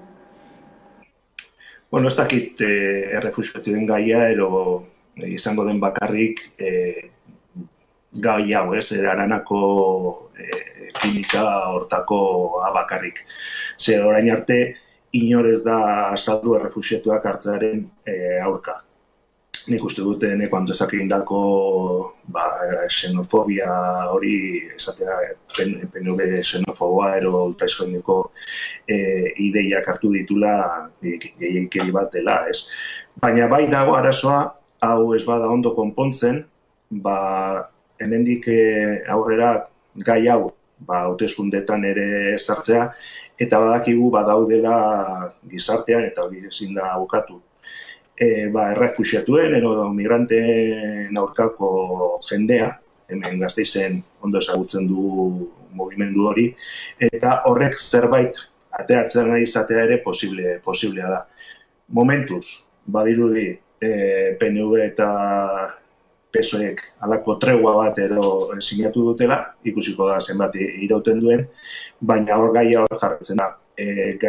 Makrozentro horren aurka ez daude bakarrik, PNV daude baita ere, Gurutze Gorria, Zehar errefuxiatuak, EH Bildu, ero Espainiako gobernuan dagoen Elkarrekin Podemos ere. Asko hitz egin da, eta EAJaren aldetik baita ere, erakundeak ere esan dute ez, ereduarekin ez datorrela bat Madriletik proposatutako zentro hau, baina ez dakit argi dakigun zenolako eredua den Euskal Autonomia Erkidegoan dagoena, zenolako eredua da, zein ereduri buruz ari dira hitz egiten? Eurak esaten dute dagoela eredu bat, eta da halako zentro txikiagoak egitea, ero etxeetan jentea izatea. Baina ezagutzen diren halako eraikinak oinatin dago bat, bere joan urtean Ukrainiako errefuxiatuak etorri zirenean 113 pertsona zeuden, ez da txikia, ez? Eta baita dago eraikin hauek, zentro hauek denak daudela, bai Gurutze Gorria, ero bai Zehar errefuxiatuen eskuetan. Alde batetik ondo dago talde hauek kontuan izatea, baina ondo ez dagoena da ekipamentu guzti hauek euskal sistemaren kanpoan egotea, hau izango zen, hauek Euskal Autonomiko sistema sozialaren barruan izatea. Egia da ere, daudela denak hiri handietatik kanpo, ero hiriburuetatik kanpo ere. Dagoen ala ez Euskal eredu bat, badago eredu bat behintzat, ero egiten diren gauza batzuk behintzat. Batzuentzat kritika sortu dituzte, bai eskerretik ere, eta, bueno, beste batzuk defendatu egiten dute. Zentzu gutxi duena da gaur egun gobernuko sozioak bata bestearen karnuko egotea.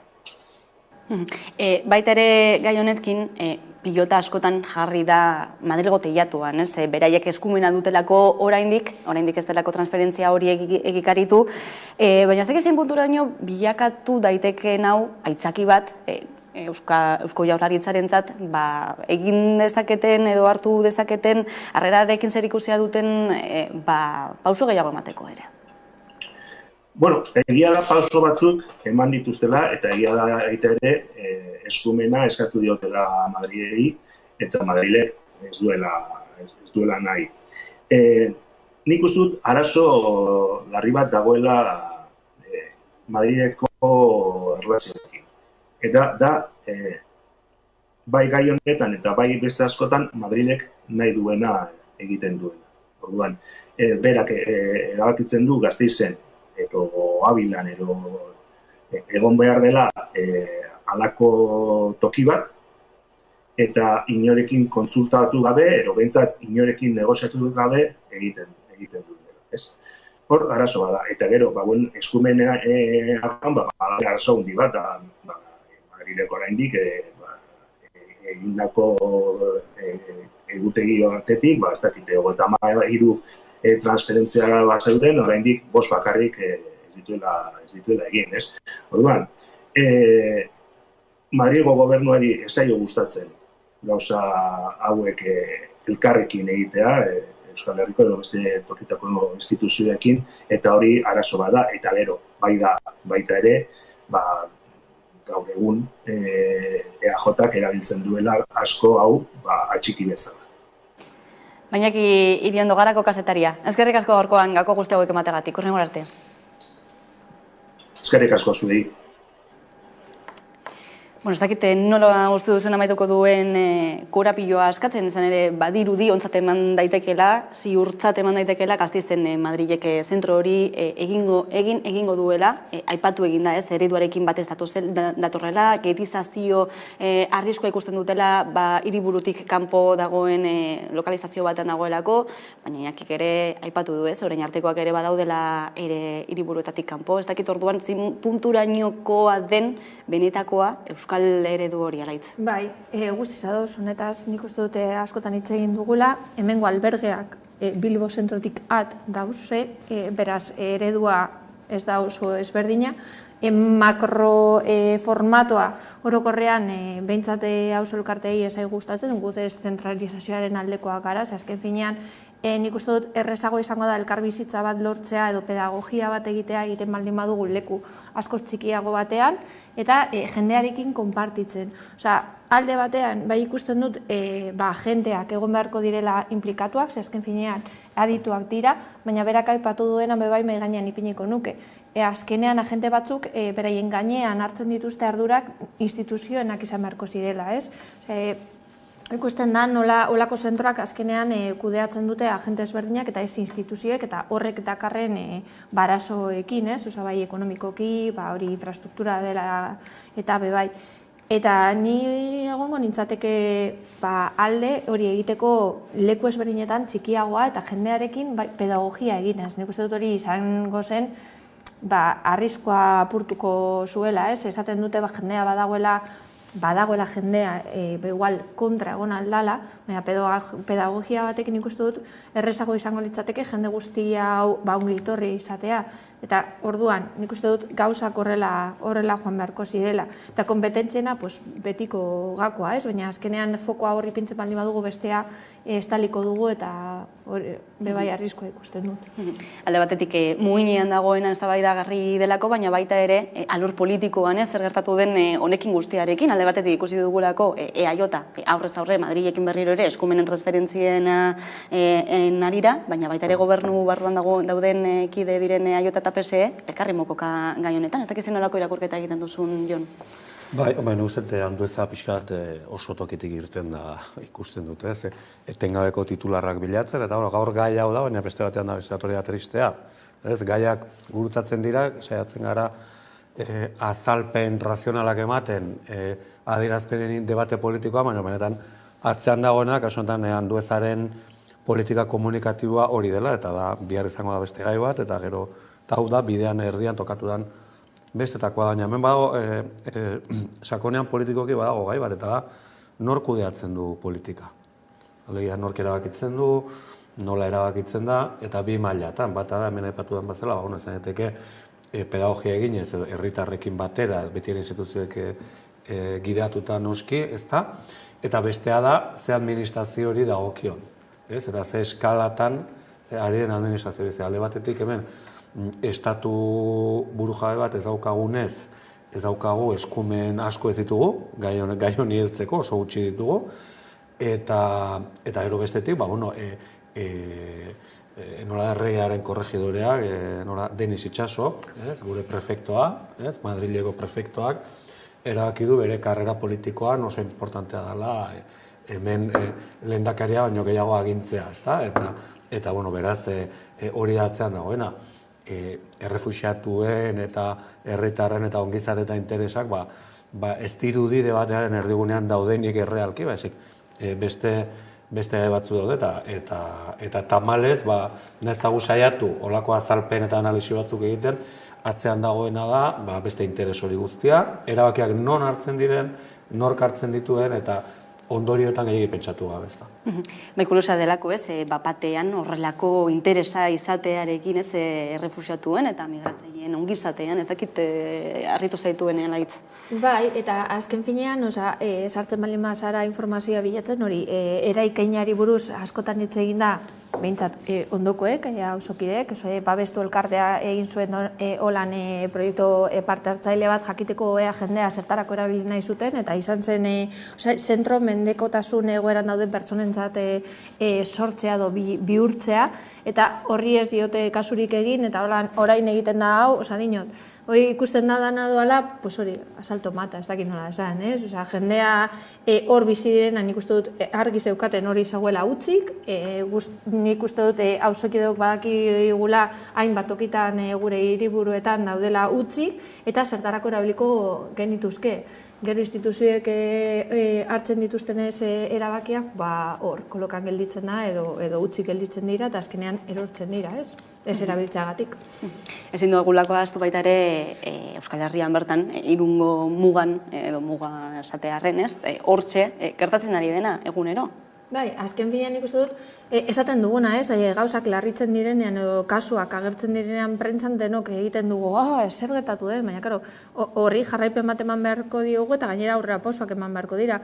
Esan duguna, hori, pertsona bat adinekoa kaleratua izan da, beste pertsona bat hilda bere txabolan edo bere etxetxoan, eta ikusten ari garena, ez? Gauzak larrira heldu arte ez dira neurriak hartzen, eta batzutan ez dira neurriak hartzen, bakarrik ateratzen dira komunikabidetan, eta gero egun batetik bestera aldatzen da gaia, eta hor gelditzen dira konpondu gabe.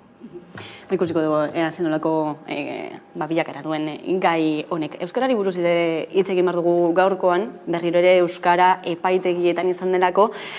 Kasu honetan, Gastizeko auzitegi batek eman du ebazpena, Arkauteko udaltzaini buruz, ez? Bebi maila egiaztatu ez duten udaltzainak berriro ere berrartzeko agindu hori emanez.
aurrekoetan ere izan ziren horrelakoak, ez da, Laudion ikusi dugu, Irunen ikusi dugu, Barakaldun duela gutxi baita ere, orain Gasteizetik dator, UGTek sindikatuak egindako elegiteari arrazoia emanez, epaitegi batek, zer esan, honen inguruan joan? Bai, begira, udaltzaingoekin pasatzen da lotxagarria. Ez lotxagarria, edozen Euskal Hiztunek pairatzen duena Euskal Herriko edozein herritan. Edozein herritan. Ez dago modurik arreta euskeraz lortzeko. Loteria bada. Tokatzen zaizunean, tokatzen zaizu. Baina ez da hori bakarrik, baizik gainera euskeraz egin nahi izateak penalizazioak ekartzen ditu, modu batera edo besteran. Ez eta hori ez den islatuta inon gelditzen. Zuk euskeraz nahi balin badezu arreta edo isuna edo dena delakoa euskeraz jaso nahi balin badezu, horrek problemak besterik ez dizkizu ekartzen ze. Poliziak, nahiz eta udaltzaingoak ezan, bete doka diskrezionalidade bat, bete doka botere bat, zuk ez daukazuna, herritar normal bezala, ezta? Orduan, botere hori erabiltzen da askotan horretarako, ez? Orduan, UGT sindikatuak, Komisiones Obrera sindikatuak bezalaxe, kanpaina bat abiatuta daukate aspalditik, kanpaina hori, azkenean, kanpaina horren efektuak dira kezkatzen gaituztenak, efektuak eta ondorioak dira, berriro ere, sententzia honekin, ez da, Euskal Hiztunen eskubideak murrizten dira, gizarte bezala ere kohesioa galdu egiten da, jendearen arteko zatiketa bilatzen da, administrazioaren aurrean bigarren mailako herritarrak egotea sustatzen da, oso larria hori guztia, baina oso larria da ere atzean dagoen ideologia, eta atzean dagoen diskursoa, eta esaten dituzten gauzak, erabaki hauek justifikatzeko. Eta azkeneko esan da, UGT-ren komunikatuan, es que hay pueblos castellano hablantes konzeptua. Alegia, Euskal Gizartean, nahi dute zatitu, territorialki, pueblos castellano hablantes, da, Nafarroan egiten duten exactamente berdina. Da, zonifikazio bat, herritarra segun eta nun jaio zeran, ez, UGT-ek esaten diguna da, segun eta nun jaio zeran Euskal Herrian, eskubide batzuk izango dituzu, eta beste batzuk ez. Eta ideologia hori oso larria iruditzen zait.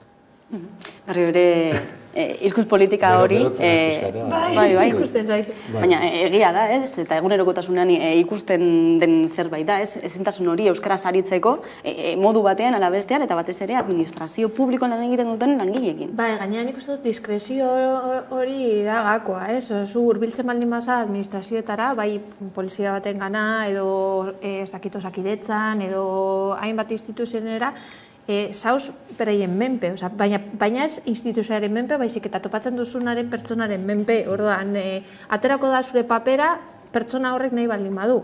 Kasu askotan, ez? Nik bizi izan ditut egoera batzuk hori diru laguntza eskatzerakoan edo baimenak eskatzerakoan auzo elkarte moduan, hurbiltzen zara eta pertsona, topatzen baldin baduzu pertsona normal bat, majua dena, berak arduratzen da zure akude garatzeko, ze ni ez naiz aditua, ni joten naiz ara ez laguntza eskatzera eta normalean ez da gauza niretzako, baizik eta da ez dakite gauza komunala, ez dakit nola esan.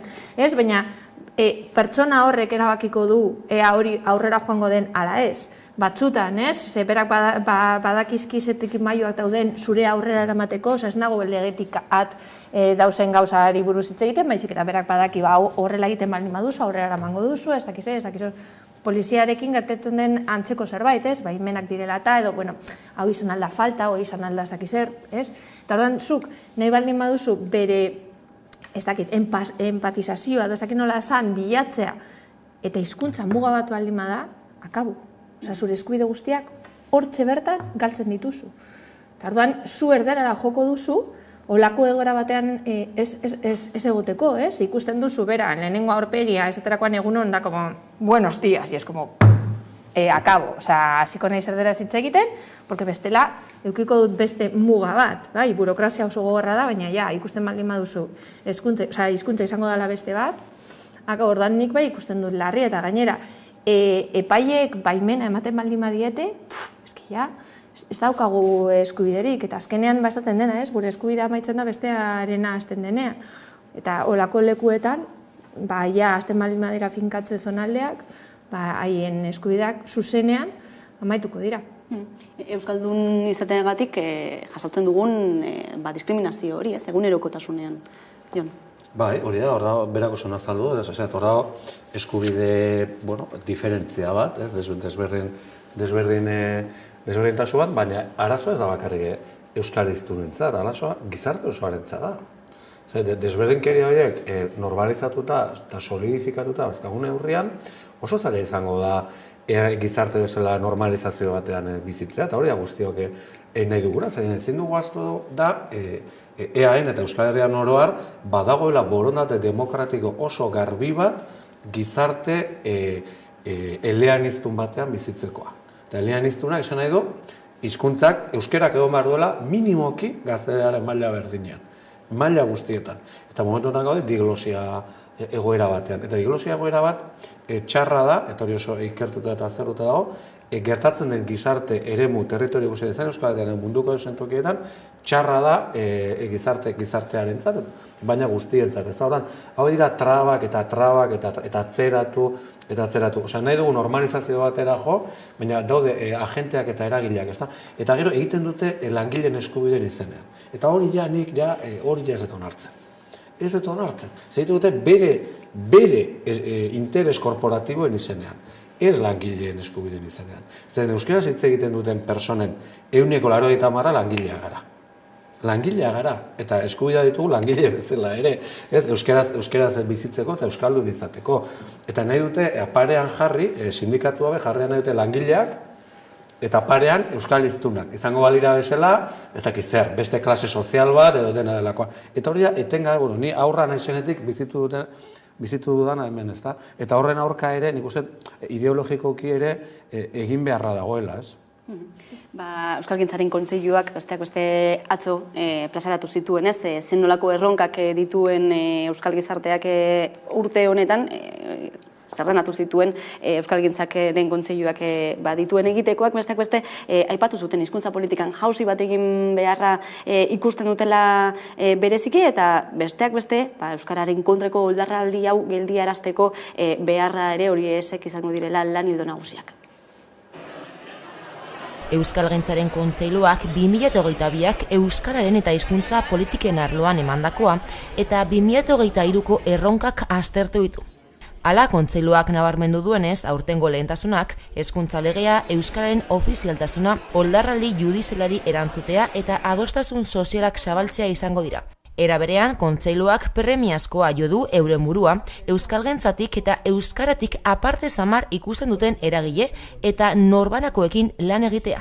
Nahiko nuke, gainera, honetara gehitzea, orain arte beren burua euskalgintzatik edo euskaratik aparte samar ikusi duten eragile eta norbanakoak, ez? Nolabait ohartzea hizkuntzez ari garenean, hizkuntza auziez ari garenean, ari garela bizikidetzaz, ari garela justizia sozialaz eta ari garela neurri handi batean demokrazian sakontzeaz. Hizkuntza politikak ez direla nahiko deritzo kontseiluak eta horregatik hizkuntza politiketan jauzi bat egin behar dela azpimarratu du. Ordan uste dugu jauzi bat egiteko unea iritsi dela hizkuntz politiketan, hizkuntza politika ausartak behar ditugula, baliabidez hornituak, baldin eta 22. mendera, euskara, 21. mendera bezala bizirik eta noranahiko iritsiko bada. Kontseiluaren aurtengo jarduna bi lan lerro nagusitan laburbildu dute. Batetik, abian diren egitasmo eta dinamika zehatzen lanketan jarraitzea. Bestetik, bigarren lan lerroa ere azaldu dute, urgentziazkoa dena. Hau da, euskararen oldarraldi judizialari aurre egitea. Pentsatu dugu protokolo bat martxan jartzea, nolabait eraso hoien aurreko ezadostasuna, inkluso haserrea adierazteko, protokolo horretan alik eta adostasun eta bateratasun handiena lortu nahiko genuke, eta ez euskaltzaletasunetik bakarrik, baizik eta nolabait, bizikidetzan, kohesio sozialean edo justizia sozialean sinisten duten herritar guztiek ere, protokolo hori euren egitea. Ostentzun dugu Idurre Eskizabel kontseiluaren idazkari nagusia. Aipatuz, ez? Hizkuntza politika ausartak hori nabarmenduz eta azpimarratuz behin eta berriro, hori da gakoa? Behartuta gaude ausartak izatera, tamalez. Ausarta izatea eta izan beharra ez da kapritxo bat, ez da borondate bat, baizik behartuta gaude horretara, eta nik uste oso ondo deskribatu dela gainera hizkuntzaren auzia benetan zer den. Ez da abertzale Sabinianoen kontua, batzuk hortara mugatu nahi dute bezala, ez da lehen esan dugu bezala, gizartearen oinarri demokratikoei, elkarbizitzari, berdintasun kontzeptuari, askatasun kontzeptuari ere nebalin badezu, lotuta dagoen zerbait, hizkuntzaren normalizazioa. Eta azkenean daude bi estrategia edo bi norabide, bata da integrazioarena, komuna dena hori, kolektiboa dena, denon artean eraikitzera, alegia Euskal Herria euskalduntzea, denok berdintasunean bizi daitezen, eta beste bat, lehen esan duguna, justo kontrako egiten duena.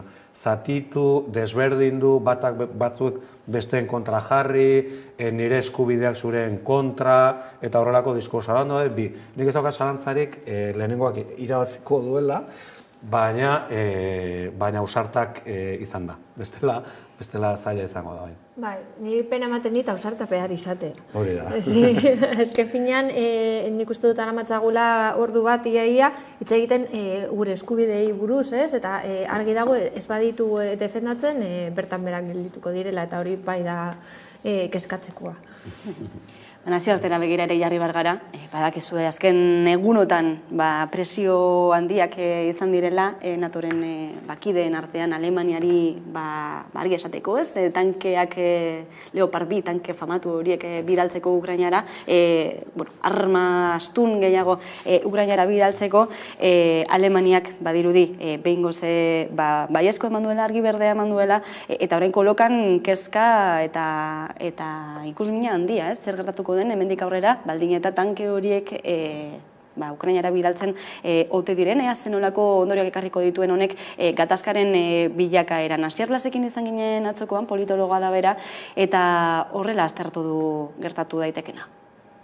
Alemaniak eta Frantziak egungo fase hau saihestu nahi zuten, eta horretarako zenbait akordio sinatu zituzten, Minsk bat, Minsk bi, eta aldez aurretik ere, Maidanen aurretik ere, Maidaneko mobilizazioarekin eta gatazkarekin amaitzeko ere beste akordio bat sinatu zuten eta bultzatu zuten. Guzti horiek ez zuten arrakastarik izan, Europar Batasunak ez daukalako indarrik akordio horiek sustatzeko, eta Ukrainako gobernuak ez zekalako borondaterik aurrera eramateko bake akordio horiek, eta Amerikako Estatu Batuaken babesa zukalako erabaki horretan. Beraz, une horretatik aurrera, jakin badakigu Europar Batasunak bere estrategia guztia galdu egin duela, ez dauka estrategiarik, eta Europar Batasuna gainez zatituta dago, dakigu ekialdeko Europako zenbait herrialde, nagusiki Polonia eta Baltikoko herrialdek, gerra honen goratze prozesuarekin jarraitu nahi dutela, eta alde horretatik, orain eztabaidatzen ari den armamentu berri honen bidalketa, kontutan izan behar dugu hasiera batetan ere Amerikako Estatu Batuak esan zuela, ez zuela hori egingo. Rusiar inbasioa hasi eta gutxira, mendebaldeko herrialdeek eta NATOk berak esan zuten hau ez zutela egingo. Beraz, hau eginda, goratze prozesu hori, tensionatze prozesu horrek aurrera jarraitzen du, eta hori da kezkagarria. Zer Rusiak inbazio hasi zuenetik, etengabe, gerra honen tensio goratzeak ez du atsedenik hartzen, eta egoera geroz eta kezkagarriagoa da. Egoera kezkagarria, izan ere nahiko argi dago tankeak bidalita tentsioa areagotu egingo dela. Bai, gainera berak aipatutakoa, lehen esaten zuten ezetz, zegoen bat haiek nahi zutenarekin, eta orain bidaliko dute, suposatzen da dela Ukraina nahi duela lurrak berreskuratu, eta modu egokiena dela hori tankeekin edo dana alakoa, eta horregatik haiek eskatzea normala da, baina gero beste estatu batzuk emotea, nik uste dute pausu oso arriskutsua izan daiteke, baina azkenean erabakiak beste batean hartzen dira, eta betikoa, gizarteok ez daukagu ezer esatekorik, dinot, olako pauso handiak edo izan zirena arriskutsuak ez dekogu ezer esateko, nik uste dute kezkagarria dela, eta nik uste dute jendea entzun da izan marko zala, eta ez dago modurik, lekurik edo zera honetaz hitz egiteko. Ia ziurtzat ematen delako laster udaberrian beste ofentsiba bat hasiko dela, eta horretarako prestatzen ari direlako, eta artilleria osoarekin gainera, OTANen esanetan. Asier Blasek esaten zuen Europar Batasunak galdu duela bere estrategia, ez duela estrategiarik zertara bultzatzen ari gaituzte? Bueno, galtzeko eduki behar da lehenengo, ez da? Aurkitu behar da eta ero galdu, ez? Bai, horretara jokatzen ari gara, ez? Nik uste, garaipen estrategia zen santzioak. Santzio ekonomikoak eta Errusian isolamendua. Santzio ekonomikoak ez zuten inongo emaitzarik eman, isolamendu diplomatikoak ere ez, eta gainera Errusiar gobernuak momentuz bentzat lortu du barne oreka sozial politiko bat, ez da arriskoan ikusten Errusiar gobernuan etorkizuna. Orduan, orain ja, mahai gainean jartzen duen karta bakarra da, garaipen militarra. Garaipen militarra. Hori da, gelditzen den karta bakarra. Hori da, noski NATOrena. Aletzak esaten zuen, erabakiak beste nomait hartzen dira, bai, baina beste kontinente batean esango nukenik era parte, ezta? Eta horrena, garaipen militarra. Tanke batzuekin garaipen militarra lortuko dela esatea, nik uste pixka eta jotzea ere norreatean badela, tanke batzuk. Azteko ez direlako ez nahikoak, ez direlako operatik, gaur ABC kate estatu batuak esaten zuen, tanke amerikar ultramoderno hauek minimoki urtebete beharko dute operatiboak esateko, zu oraingo udaberria setze egiten ari zinan, pentsazazu.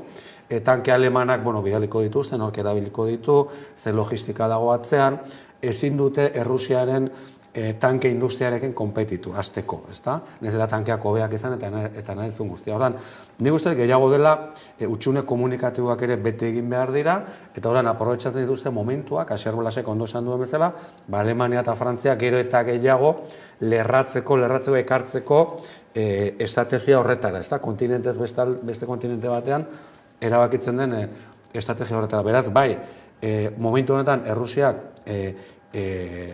terrenoan aurrerapenak egiten ari da, negua oso gogorra izaten ari da Ukrainiarentzat, eta jarraituko du Errusiak aurrerapenak egiten, beraz, orain esaten digutena da, baina lasai, udaberri udaran sekulako ofensiba egingo dugu, eta irabazi egingo dugu gerra, ezta? Sinistuko diegun, beste behin, urtebete daramagunean horrelako gauzak entzuten, ez dakit, nik kritiko esango nintzatek. Eta gainera ezin da ahaztu, ezin da aipatu gabe utzi, berriro ere, gogoraraztea Errusia potentzia nuklear bat dela. Eske hori esatera ni joan, batzutan hitz egiten dugu hori gastu militarren kopurua edo inbertsioaren igoerari buruz, eta gauz hitz egiten tanke bati buruz. Ez dakit nola esan, akapasakaren ikusteko tanke bat mugitzen lurraldetatik eta gero bomba nuklearrak dauden tokietan. Ez dauka zentzurik. Horrela ez dugu, guda bat irabazten da. Ni olako gauzak esaten dugunean da, horko jendea, ja neguan gaude, ez dakit zen olako bizimodu aukiko duten, Errusiarrek ez dut uste asko sobeto gongo direnik egia esan, ez dakit nola esan, pertsona zitze egiten dugunean, ikusten dugu hau lusatzea ez daukala zentzurik. Eta gainera, zuk aipatutakoa, ez? Eske hau, ez da erabakiek ez dira hartzen hemen, noski ezetz, jendearekin inondik inora, eta beste leku batean, baina, klaro, Washingtonek bai esan zuten haiek ez zutela ezer bidaliko, ze beharko lukete bai bidaltza jendea, azaltzeko zelan ezakit kudeatzen diren horako gauzak, ez dauka zentzurik egia esan da. Eta informazioa jasotzen dugu moduan, ze batzutan dago, batzutan aipatu dugu, informazioa da nahi dutenean eta erakusten digute nahi duten. Orduan ez daukagu informaziorik honetaz benetan hitz egiteko. Eta gainera ez gara entzunak izango, hasi que zertarako. Nik ez alaitzak esan duen gauza bai azpimarratuko nuke, eta da, berak esan duena, gerra hau ez dugu irabaziko. Eta nik uste, hori da, herritarrei esan nahi ez dietena. Eta da, gerra hau ez dugu irabaziko. Eta uste dut, horrela, eta ez du importa, ustezko garaipen militar bat ere, horrek ez du suposatuko gerra irabaztea, ezin da irabazi gerra hau. Ezin da irabazi, zer da irabaztea? Errusiar Federazioa 1000 pusketan zatitzea, zer irabazten dugu horrekin? Europar bezala, gure Europan barruan eukitzea, ez dugu ezer irabazten. Ukraina suntsitzearekin ez dugu ezer irabazten, eta hori da esan nahi ez dena. Beste norbaitek agian zerbait irabazi edo lortuko du. Guk ez dugu ezer irabaziko, eta uste da laitzekor gakoan asmatu duela, ez da, gerra ez dugu irabaziko. Irabaziak bai dituztenak eta milioidunak gainera armagintzaren industria, ez? Eskuak igurtzen ari delako gerra honekin. Olako kriesietan, berdin da osasun krisia edo guda, enpresek dira irabazleak, ez? Orokorrean, etekinak ateratzen dituztenak. Azken finean, ez dut uste Errusiako gizakeok zer erabezeko duten honekin, ez dut Ukrainian are gutxiago, Europan ere ez, nik uste dut, edo elkarbizitzaren apostua egiten dugun, aldeko apostua egiten dugun, edo dana pikutara joango da. Gainera badakigu olako gudaren ostean sortzen diren iskanbilak, barruko krisiak, eske ez dauka zentzurik. Horri tiraka, kuriosoa da, gero kalean ere ikustea, nola barneratzen den gerraren diskurtso hori, bai, tankeak bidali behar dira, edo horrelakoak entzutea, gerran murgilduta bageunde bezala dagoeneko. Ba, oso ondo, oso nazaldu dut, sartzen zaigu buruan hori, orain tankeak bidaliko ditugu, eta horretzak esan duen zela, baina ze arraio dakiko guk, tanke batek benetan, nola ira, nik ezakite zera militarraz, ezakit. Baina, zuk esan ez, barneratu egiten dugu denok, eta marko interpretatiboa sartzen zaigu barruan, eta lehentzen Errusia arruinatu eta isolatu eta erregimena eroriaraziko dugu, urte bete geroago. Zer, hitz egiten ezien, aste batzuk edo hilabete bat edo bitan geratuko zela gasolinari gabe. Botako zela atzera. Esan dute Putin hilda dagoela, ez da gizan bat aldiz.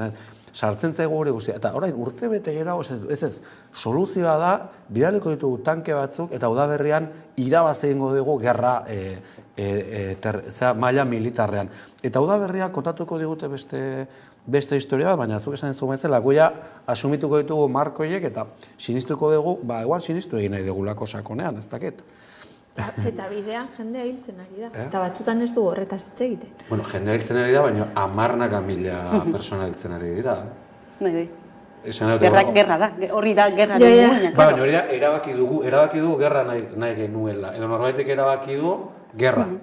Norbaitek erabaki du gerra. Beste aukera bat zen, Asier Blasek esan duen bezala, akordio politikoak. Egin ziren Minskeko akordio politikoak, Angela Merkelek aitortu zuen akordio egin zela denbora irabazteko, benetanko estrategia beti izan da gerra.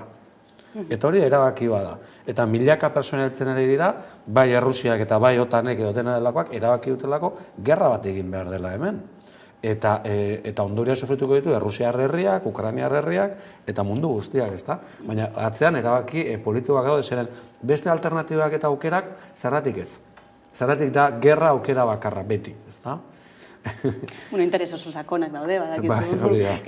Eta noski ondorioi buruz ere hitz eginez, Europak egun eta hein handi batean Ukrainako gerraren ondorioz, edo inbazioa hobeto zenaren ondorioz daukan egungo egoera, ez? Gerra ekonomikoa ere bete-betean dagoelako. Ondorioz esan beharrean aitzakitzat esango nuke. Ez que aitzakiaz, batzutan aitzakia hori ipinita igotzen dituzte presioak, eta batzutan ez dago lotura zuzena, ez? Zergatik guri alokairua igotzen digute, ez badauka lotura zuzena horrekin, ez? Nik uste dut aitzakitzat hartzen dutela, bai beste gauza batzuk egiteko, ez? Nik uste dut osasungintzan antzeko parezido gertatu zala, ez? Bazituzten beraien planak, eta orduan aprobetzatzen krisia, joan dira mugimenduak egiten, eta honekin gauza bera, nik uste dut aitzakitzat hartzen dute. Seguda egon da, hainbat okitan, eta egoten ari da hainbat okitan, zoritxarrez, eta batzutan erabiltzen dute, nahi dutenean, nahi duten egiteko. Baina, egia da baita ere gerra hau aitzaki bat izaten ari dela, ez? Asier Blasek ere atzokoan azaltzen zuen bezala, sakoneko beste gerra bat dagoelako, Estatu Batuen eta Txinaren hegemoniaren, boterearen arteko hori, ez? Eta horrek ekarriko du munduan hainbat eta hainbat aldaketa. Jon? Bai, eta askotan komentatu dugu, sakonean dagoen gaia, eta hori ezin duguna begibistatik kendu, ez? Eta da, nolabait mundu ordena bat erortzen ari da, ezta? Dekadentzian dagoen mundu ordena bat daukagu, eta mundu ordena hori da, Sobietar Batasuna erori ondorengo hamarkadetan ezagutu duguna, ezta?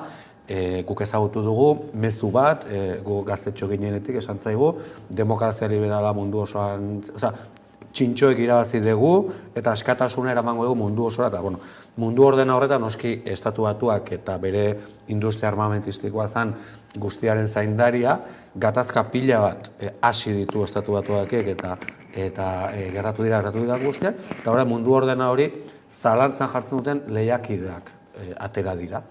Eta orduan, gerra honen zentzua da Estatu Batuakek nola bere hegemonia mundiala mantentzeko edo hegemonia horretik alduen guztia mantentzeko daukan soluzioa. Zer Estatu Batuakek 30 urte hauetan egin duten bakarra esan dira gerrak. Bere hegemonia guztia oinarritzen da gerretan. ez komertzioan, eta hori da saltzen duten diskurso, ez globalizazioa, baina hori guztia munduko ejertzitorik indartsuenak babestutako estrategia politiko bat izan da. Ordan, atzean dagoena, exactamente, hori da, galdera betikoa, ez? Europarrok zen da gure tokia, edo herri txiki bat tokia zein da munduan horrelako errealitate batean. Eta hori da, neurri batean guk pentsatzea nahi ez duguna. Ez dugu nahi jarri, guk pentsatu behar du, tankean, ze gaiztoa dan Errusiako zera gizon hori, Txinan giza eskubideak ezagizan, baina ez pentsatu inoiz guk benetan paper aktibo bat jokatu dezakegola munduan. Hori beste toki batzuetan erabakiko da, ezta? Bai, nik uste dut zuk esan duzu ordena, mundu mailan ordena erortzen ari da, edo zegoen, eta bebai sistema ekonomikoa, eta horretaz bebai nik uste dut hitz egin dezakegula, olako gauzat gertatzerakoan, eta zuk esan duzuna, aldaketa egiteko momentua dela, eta zein izan beharko den gure papera, gizarte moduan. Eta igual hori da pentsatu behar duguna. Arrakalak ere zabaltzen direlako noizen behin hemen utzi behar dugu gaurko solasaldia. Eskerrik asko beste behin gurean izategatik. Alaitzer Gandoña, Jon Ansa, eskerrik asko. Eta badakizue ordubietatik aurrera, eguneko albiste nagusiak Carolina Suárez lankidaren eskutik. Ondo izan. Hola, gune hon magare, eta jarraian ikusiko zuen bidizua da 21. mendekua, Atlantikaldian jogauen kantuetako bat. Aber guztuta batzuen. Agur? Agur!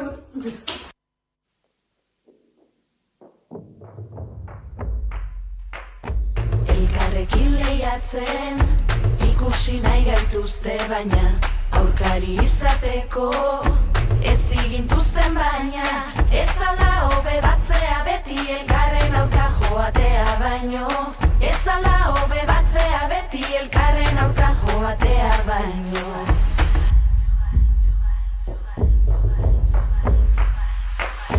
Objektu desiratu, ederresaneko perfektu, baina besteik ez gara, desiradun sujetu, guk badakigu noren desira den zentroan ipini nahi duguna, guk badakigu gure desira dela zentroan jarri nahi duguna. Besteen begirada, eraiki baldin bagaitu, egin behar duguna, da elkarri begiratu, kolektiboa ez dena aldutzea, ez delako aldutzea, kolektiboa ez dena aldutzea, ez delako aldutzea. Elkarrengan sinistea, izango da mendekua, elkarren lana da elkarri lekua ematea. Elkarrengan sinistea, izango da mendekua, eskuz esku ematen da autoritatea.